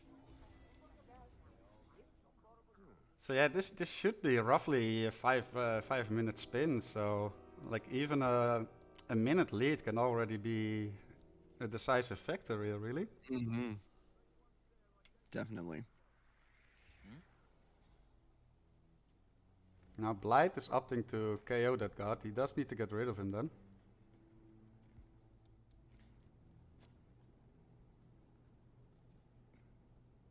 Yeah, this could give a bit of time here for In4fun to catch up. Now Blithe for sure. obviously has his disguise already, but In4fun will get it. He's gonna grab this clue down here as well. There was some synchronized poisoning there. I do like this this map knowledge here from Blithe. Not leaving this guard and actually boxing him up, because obviously they're gonna find Janus and they will body bag him as well. And they will body bag him and drag him to the basement so that other body would be found. So that's nice awareness there from Blithe. For sure.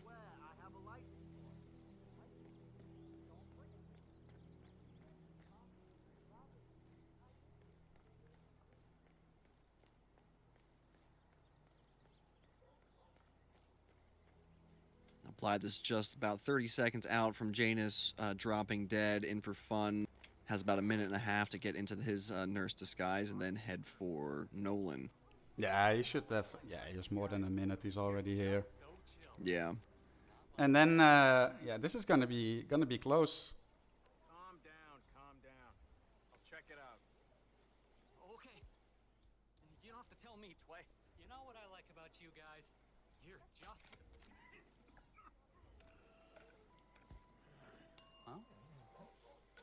Oh, that's interesting. Oh god. In4fun calmed the deputy and then ring the bell, and now he's gonna calm him too. I mean, that works.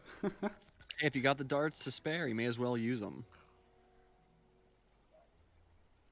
And yeah, there we have Janus down for Blithe, slightly ahead. Just needs to work on Betty now, who's perfect timing, right in the shed. Yeah. Got the disguise, can work on the clues. And yeah,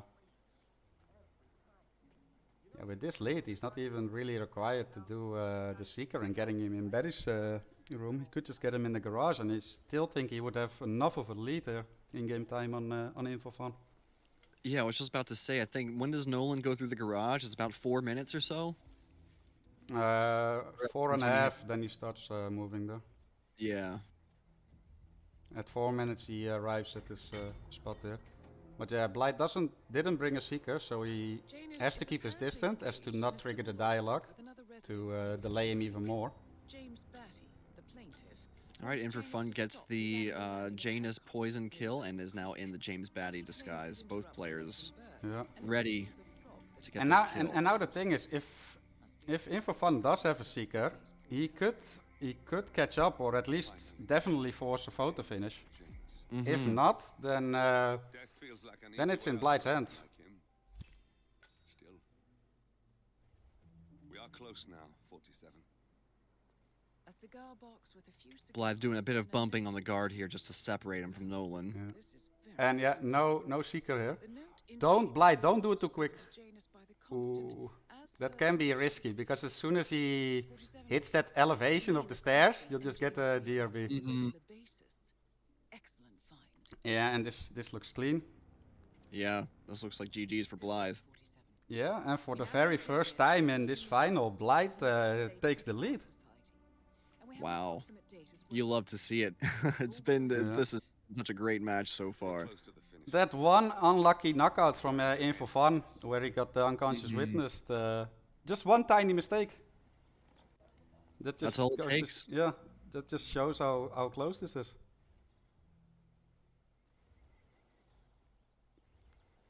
Very well done from Blithe there. Yeah, very well done. Yeah, 5-11. Makes sense.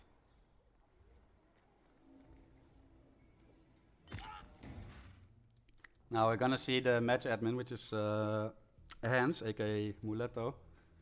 He's gonna wait out the photo finish time, the 47 seconds, but I don't think it will even be within that region. Yeah, there we go already. Yeah. And even if it was, between... Like, Blithe has longer loading times regardless, so... But yeah, that puts Blithe on match point, and we're off to his map pick. Marrakesh. Yep. I paid out the predictions. Let me set up the new ones. So that was a crucial map. Taking the Well, lead I there think, and being on match point, that's huge. Also psychological, you know? Yeah, I was just about to say the psychological factor. Blythe is probably, he's like, if he was a coal train, he's loaded up with coal and he's tearing down the tracks now, because not only did he go from the underdog to pulling ahead, now he's on his map pick. So this is the psychological advantage and second wind that he's feeling in his sails. Hopefully will be enough to push him to victory. Now, In4fun really has to fight hard to climb back into a tied position here. So In4fun, you know, definitely has it kind of stacked against him here in terms of the pressure and playing on a map that he didn't pick. I wouldn't want to be in his shoes right now. But You know, and also, if we take a look at the maps here, Barb, if In4fun does manage to equalize the score here, guess what the decider is for a grand final? Yeah, Dartmoor. That would be insane for a grand final decider. It comes down to Dartmoor, a Dartmoor speed run spin, no less. And even if that would end up in like a photo finish draw, we have Dubai after that. Wow. It certainly could end. This could be quite the poggers match for sure. Yeah, pressure is on In4fun here. Mm-hmm. Predictions are up, by the way, and at the moment, looks like a small or reasonable lead here for Blithe. 25k versus 6k, roughly. Blythe has just been killing it. He's like, this is such a great match. He's definitely feeling emboldened by now. In4fun, I imagine, is sweating a little bit. Yeah. At least a little bit. Yeah, exactly. I mean, and Blithe is so close now. Just one map win away. And again, it is his map choice. And again, he's, well, of course, he picked it for the grand finals, so he's comfortable with it. Played it 4 times, and again, 100% win rate. Won all 4 times. In4fun actually played this map way less than I expected from him being such an experienced player. Like, he's played so many tournaments already, but only 5 times, really. 4 wins, though, and 1 draw, so that's a near perfect score as well. Yeah. It really does feel like anybody's game, even still. Blythe sitting with a bit of an advantage, but who can possibly predict how it's going to go? Well, everyone can predict. Sure, yeah, chat's got some idea perhaps of what they think might happen, but being correct is a second thing, of course. Yeah, that's another matter.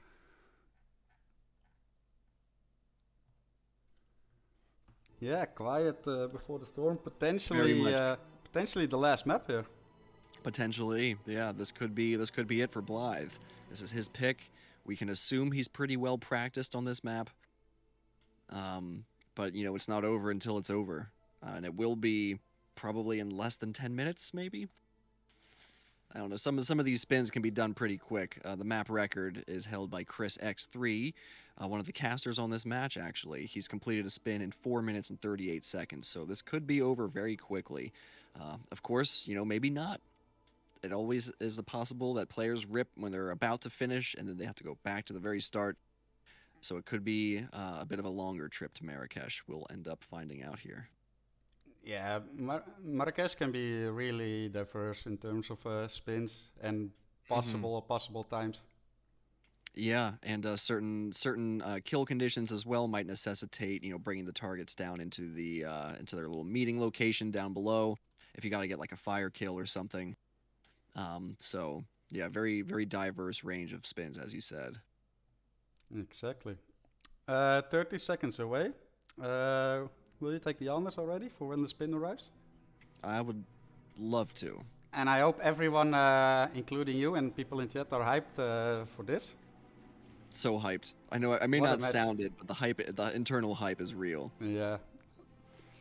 Let's cheer both players on. Let's hope they do great and the game doesn't troll them. Good luck to both, and the floor is yours. 8, 7. All right. 6, We have Reza Zaydan eliminated with silenced SMG, disguised as the military officer, and Klaus Strandberg eliminated with a pistol, disguised as Connie Engstrom, the masseur. So one unique disguise, one disguise very close to Reza.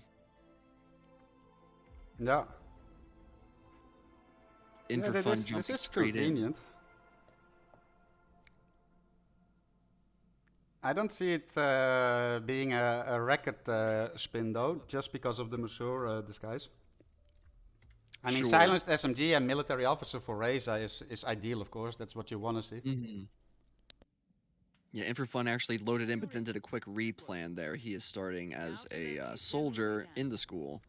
Blithe probably starting from the same location, I would guess. Yeah, I mean, that makes sense, right?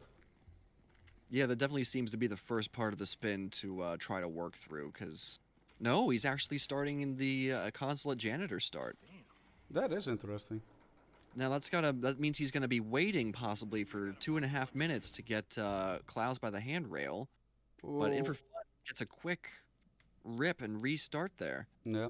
I mean, if you're gonna rip, it better be within the first 20 seconds, right? Mm-hmm, yeah. And he's back to replanning. Yeah, because he didn't have his SMG on him.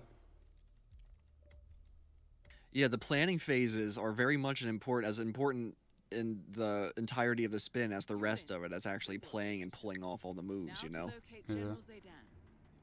So Right. Blithe gets himself Connie Engstrom very fast.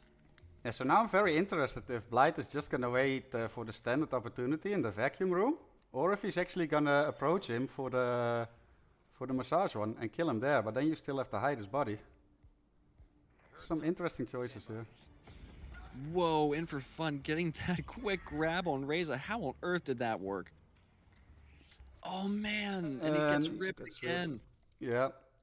The nerves are playing up for In4fun. You can feel the pressure, you can tell. Definitely. These are not mistakes that we normally see him make. Yeah, it's hard to overstate the psychological factor of competing in a roulette match, especially in the grand finals. It's like a whole nother level. Exactly. And especially when you're at a point where you have to win this map. Oh, and some real struggle here from In4fun. So what In for fun is trying to do is he's using that thrown distraction to turn that military officer's line of sight away from like the office, so that way he can run in and grab a pacification on Reza, but he's been getting spotted as he tries to do that. He had luck with it, I think 1 or 2 times, but definitely hard thing to finesse here. Yep. Oof, man. It's just not working for him at the moment. Meanwhile, Blithe is, it really makes Blithe's choice to wait for Klaus not seem like such a bad decision now. Like, I was thinking to sit there for a minute and 45 seconds was a huge time waste, but In for fun unfortunately hasn't been able to do anything in that minute and 45 seconds. Still trying to get off the ground here. Exactly, and I'm fearing that this is already enough of a lead here, really. It may be. I'm kind of thinking the same thing. I'm hoping I'm wrong, though. But Blithe is about to get the Klaus kill.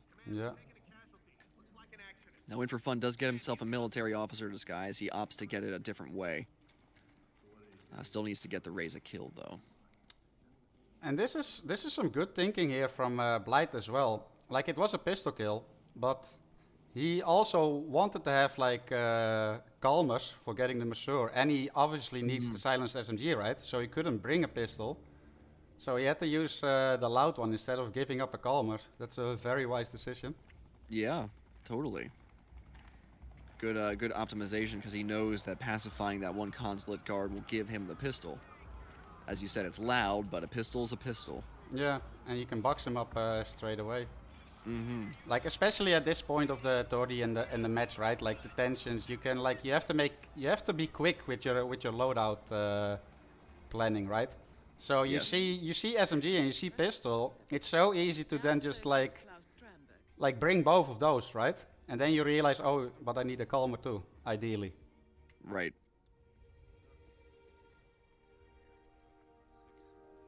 Now things still could get interesting for Blithe in terms of which military officer is he gonna go for.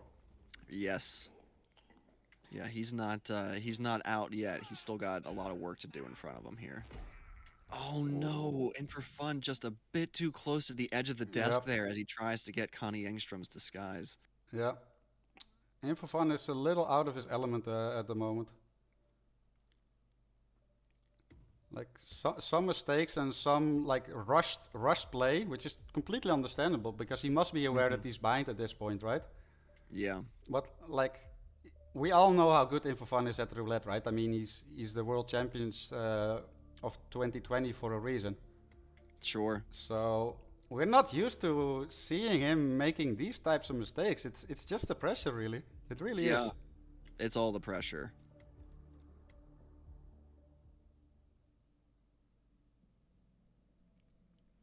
But it's not over for Blithe yet. Blithe could still get really unlucky here, and then suddenly the advantage could be back to In4fun. So it's really important to try and manage the expectations that you have of yourself in relation to like what could happen to your opponent. It really isn't over until you hear that hitmaps announcement. Exactly. Oh, and the He's same going for rip this- again. Yeah, he's going for the same start though, and it's given him more trouble than it has success at this point. True, but he also feels like he has to stick to this now because anything else will just take too long in his mind. He needs to rush this razor kill. He wants to catch up potentially. Yeah. Well, look at this cheeky disguise grab there from Blithe on the military officer. It was really cool. Very, very nice. And yeah, he did the struggle bus for In4fun. He's I've been there before where In4fun is now. I had that in one of my last matches as well on Colorado against Blithe. Like once you get into this headspace, like it's so hard to get out of that and like get your composure back.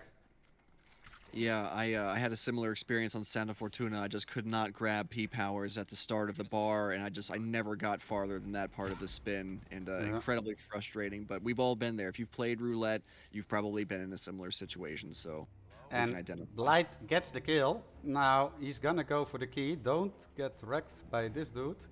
Ooh. Little whoosh there still, but this is unbelievable. We have actually Blithe as the RR7 PC champion. Wow. GG's, congratulations. Unbelievable. Blithe. Really well done. Unbelievable. Congrats. A new champion. Yeah, First I mean, like I title. said, we were gonna have a new champion for PC regardless.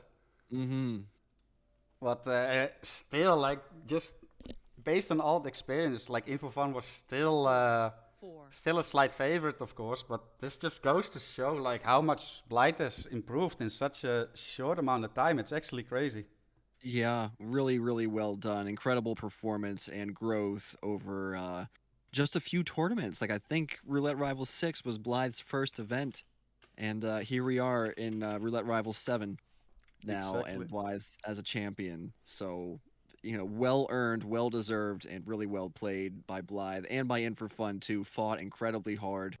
Yeah. I there's just messaged, sorry for interrupting you, just messaged Blithe if he's up for a post-match interview, and he said he will be and joining us in 3 minutes. Awesome. In the meantime, Chris and Gunther can hopefully come back as well. If they're Yep, still here. here I am. Welcome with back, bells boys. on. Well, now that you said it, I don't want to. I love it, buddy. Wow, what a final! Yeah. Same score as the console. What are your first thoughts, guys? Reverse sweep. Like that's big.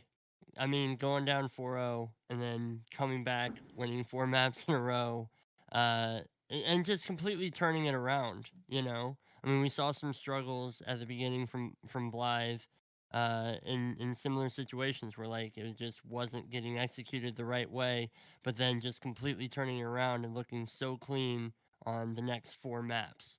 I mean, I'm blown away. It's very, very good play from both players, but Blithe able to carry the day.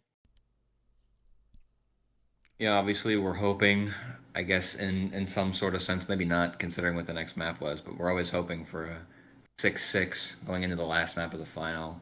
And I think In4 definitely could have taken it there. I mean, with that strat, you could see a sub-3 in-game time finish, but fortunately didn't quite work out for him. Obviously, as you mentioned, the nerves play a big part in that, as we saw from some of the runs, at least is what it seemed like. But yeah, always GG's to the winner. And, GG's to everybody in the tournament, of course.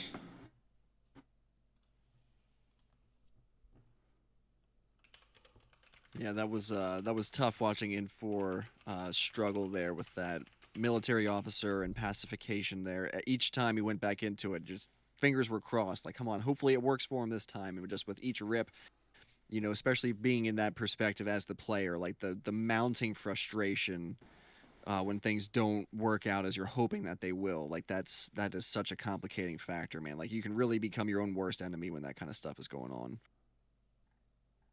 Yeah, yeah. Like I said, I've been there before as well. Once you get in that headspace, that the In4fun had at the Marrakesh, like where you rip a couple of times, it's so hard to regain your composure there. But like other than that, he played amazing. I mean, just look at the lead. He was 4-0 up after the first two maps. And as Gunther said, like being able to fight back and come back from that position and win 4 maps in a row from being down to just like sweeping the rest of the match from the halfway point. Really, really well done, maintaining his composure and just playing really well, really carefully, planning out everything as well as he could, and it was enough to win. He did exactly what he needed to do. Yeah. And again, just like the winner bracket semifinal, it was so close between these two.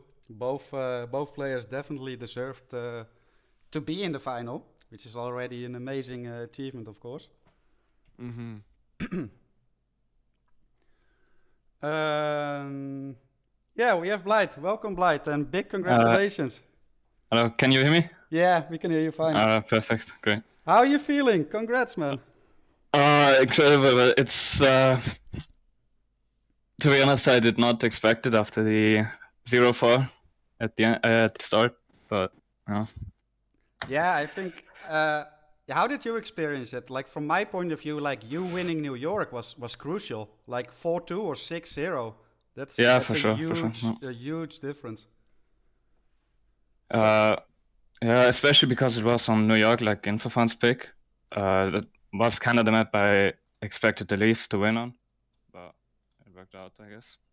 Yeah, I mean, we all feel like that when we're playing New York against In4fun. I think that's his strongest map. He's always going to be the favorite on that. Any of the other casters, do you have some questions for Blithe? Or Blithe, do you want to speak a bit more about how you experienced this final? I'd like to ask Blithe how you managed the like pressure, like when you're down, right? There's definitely you feel that pressure and that expectation of like, come on, I gotta catch up, I gotta put on a good show, I gotta play well. Were you like doing any kind of like self coaching and motivating to like bring yourself back when you were down? I don't know. It kind of felt like it was over already after the 0-4, but I don't know. I just kept trying my best to kind of, I don't know, I don't know. Yeah, I mean, it's not over until it's over, and you really Yeah, can't throw in the absolutely. towel as long as there's still a fight to be had, and there definitely was. It was really awesome to see you keep fighting, and also when you started to get those wins and climb back up, like that's really exactly what you want to see from a viewer's Yeah, perspective and I from a definitely caster's didn't perspective. expect the 4 map wins in a row after the start, but Yeah, I don't think any of us could have expected that, so it was really awesome to see. but I'm glad it didn't come down to Dartmoor at the end. Yeah, we were talking about that. Like, what if In4fun equalizes and then we have Dartmoor as the decider? Perhaps for the next tournament. Yeah. Now, but I gotta say, Blithe, I'm personally like super impressed with how much you improved since RR6, which I believe was your first tournament.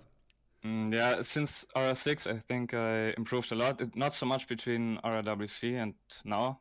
I didn't practice that much between those tournaments, but yeah, I think I just got a little bit luckier this time. Yeah. Nah, you can't mean, win the tournament just based on luck, man. You definitely earned it. I feel like I learned the most about like red during the tournaments and not between them. It's just how it is for me.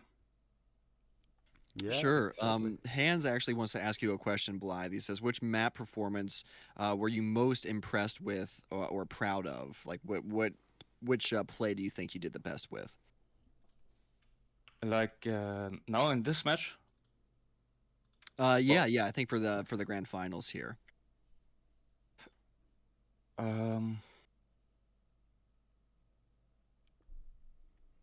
Let me think. What was? Yeah, I mean, I feel like after Sapienza, I just played as safely as possible. So I I didn't really have any very quick runs on any of these maps. On New York, I isolated. Who is it? Alexa? Oh, Athena, of course. And went back down to the screwdriver because I didn't want to risk it getting it in the bank robber disguise and going up there. And I feel like it's the same for all the maps that followed. I just played as safely as possible. In Marrakesh, I went for the headmaster instead of dranking the soldier for the entrance. Yeah, it's not really one map I'm most proud of, but it's just that I was able to come back from the 0-4. Yeah, Sure. for sure. And then keeping your composure. And I personally think that's a very smart decision of you to just play it safe at that point and then like somewhat quote unquote gamble, hoping that In4fun makes a mistake. And yeah, I mean, that's exactly what happened. Yeah, that's a very. I don't think you ripped after Sapienza, or did you? I did once in Hokkaido when I tried to. Oh, right, the door, right? Hack the door, yeah. Yeah, I think he was turning the head, but I guess he didn't. Yeah, that was a very tricky spin, the Hokkaido. I thought, like, when I saw the spin, I immediately thought Sika, Yuki, because Chief Surgeon slot and everything, but the Lorda didn't allow for it because of the SMG. So I just kind of replanned and then ended up being that. Yeah, there's definitely something to be said for kind of managing your nerves and playing in a way that works with your current mindset. So, like, the fact that you were able to pull off a win by using maybe some of the slower strats, but strats you felt more comfortable with and safer with, that was enough to get you to victories. So that should be, I think a lesson for every roulette player and viewer out there that it's not always the fastest, most, bold plays that are going to pay off. Sometimes it's just taking your time, waiting, minimizing risks, and letting those strats take you to victory. So that was really awesome to see. And I mean, I take your word for it, obviously, but those spins did feel a little bit manipulated, I have to say.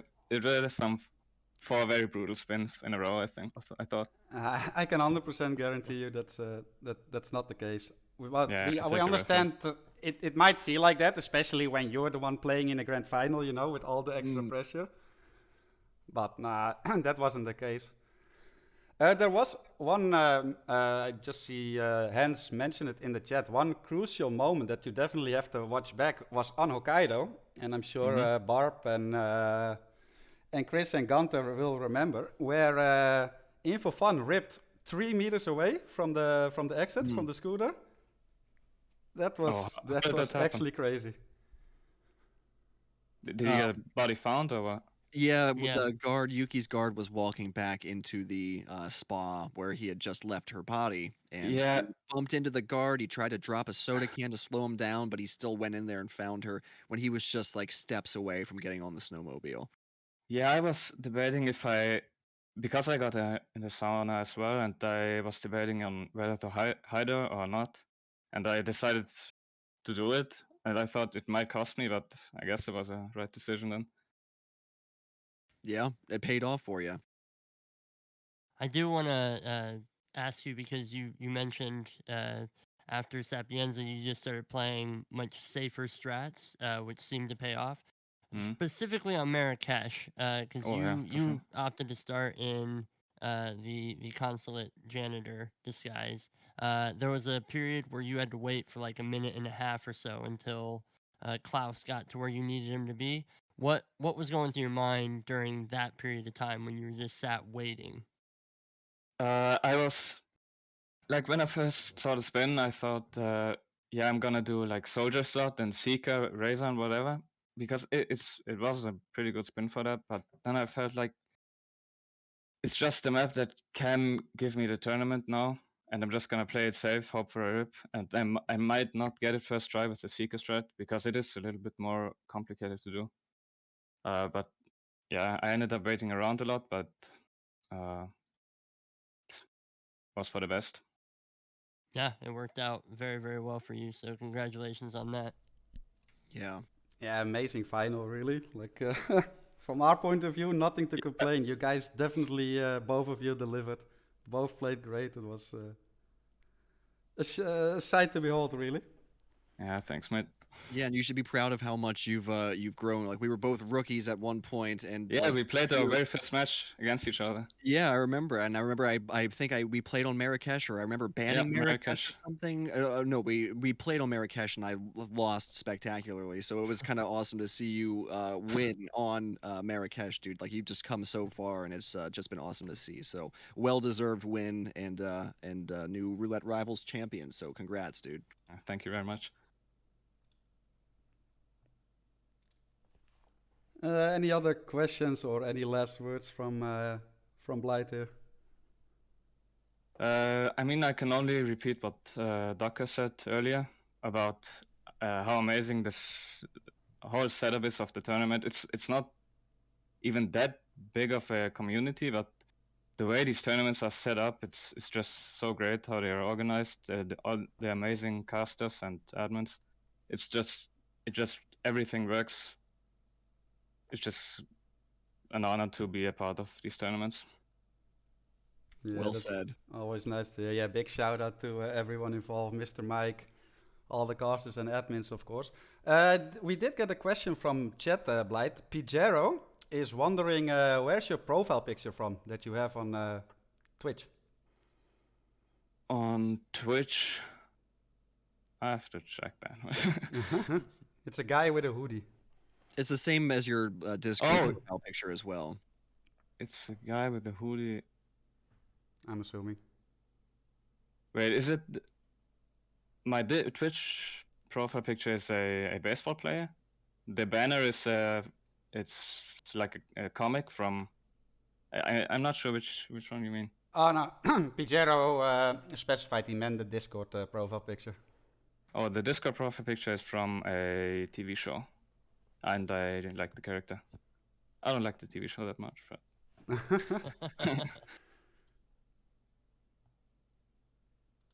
Yeah, that's fair enough. Yeah, and I'd just like to echo what Blithe said as well. Like seriously, shout out to there are so many talented and passionate people who come together to make these events like what they are. And obviously, I'm not one of the people who's been around since the start of Roulette. There's tons of other people in the community who've been here much longer, but from the short amount of time that I've been here, it's very apparent that this is so awesome and like it is so much fun because of like how much people care and how much effort they put into the events with planning and making the overlays and the graphics and everything. Like it's just it's a labor of love and is contributed to by so many like awesome people. So it's great to be a part of it. And seriously, like much love to everybody for watching and for putting in their hearts and souls and hard work into it. Like it's just so much fun. And thank you everybody for your role in making it what it is. For sure. I do have one last question for Blithe. Do you plan on celebrating your title? Are you gonna open a beer or grab something, enjoy yourself? What are your plans for the rest of the day? I'm actually invited to a birthday later today, so I guess I can kind of celebrate it with them. But yeah. Yeah, you should tell them at the birthday, happy birthday, by the way, I won Roulette Rivals. Yeah, I don't think they know what that is, but flex your title around. Yo, I got Winners Club role on this Discord. Yeah, just bring your phone. You can just show them. Yeah. Exactly. Hey guys, come here. Look at my phone. Watch this 2-hour match. Yeah. But yeah, once again, big congratulations, Bright. It was well deserved. Yeah, thank you. And also Gunther, Chris, and Barb. Thank you guys very much for joining me for this Shoutcast. Really appreciate it. Hope you guys enjoyed yourself as well. Of course. Thanks for having us. Thank you for including us. Thank you. Team USA. Team USA. Woo!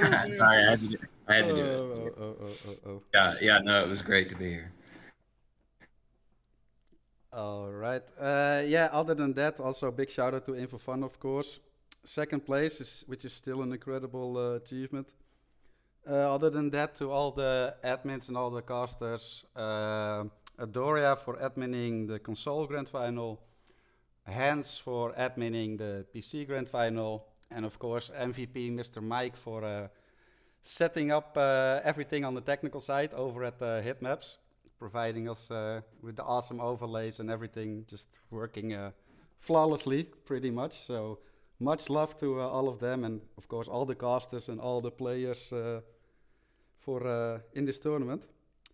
We do have RR8 coming up in roughly May, so I do hope to see you back then, Blithe, and defend your title. Oh yeah, absolutely. And yeah, any other finishing words, guys? And then we'll wrap this up. I would just like to say that to any people who are watching and who have enjoyed these events, from the sidelines, if you are, if you love to play Hitman and you're looking for a new way to play it, we are always eager to have new competitors and rookies show up on the scene. Whether you're experienced or not, it's always fun to watch and play the matches. So hopefully you'll consider getting involved with the community. You can find links to joining the Discord on hitmaps.com. So, don't just watch, also play if you want to. Yeah. Hey, get out there and do that. I do also want to point out, Hans McGee says in the chat as well, shout out to Mo for making the stream assets. Again, because Mo did make our RR7 stream assets, and they're always so clutch. We really appreciate them, and we really miss you, Mo. Yeah, I was planning on ending with a special shout out to Mo, the man behind the scenes, who is responsible for all the amazing stream assets. He's not active on Discord anymore, but he's still working very hard behind the scenes and with all the amazing assets that he's coming up with. So yeah, as said in chat and by you guys, we miss you and we love you, Mo. Hope you're doing well.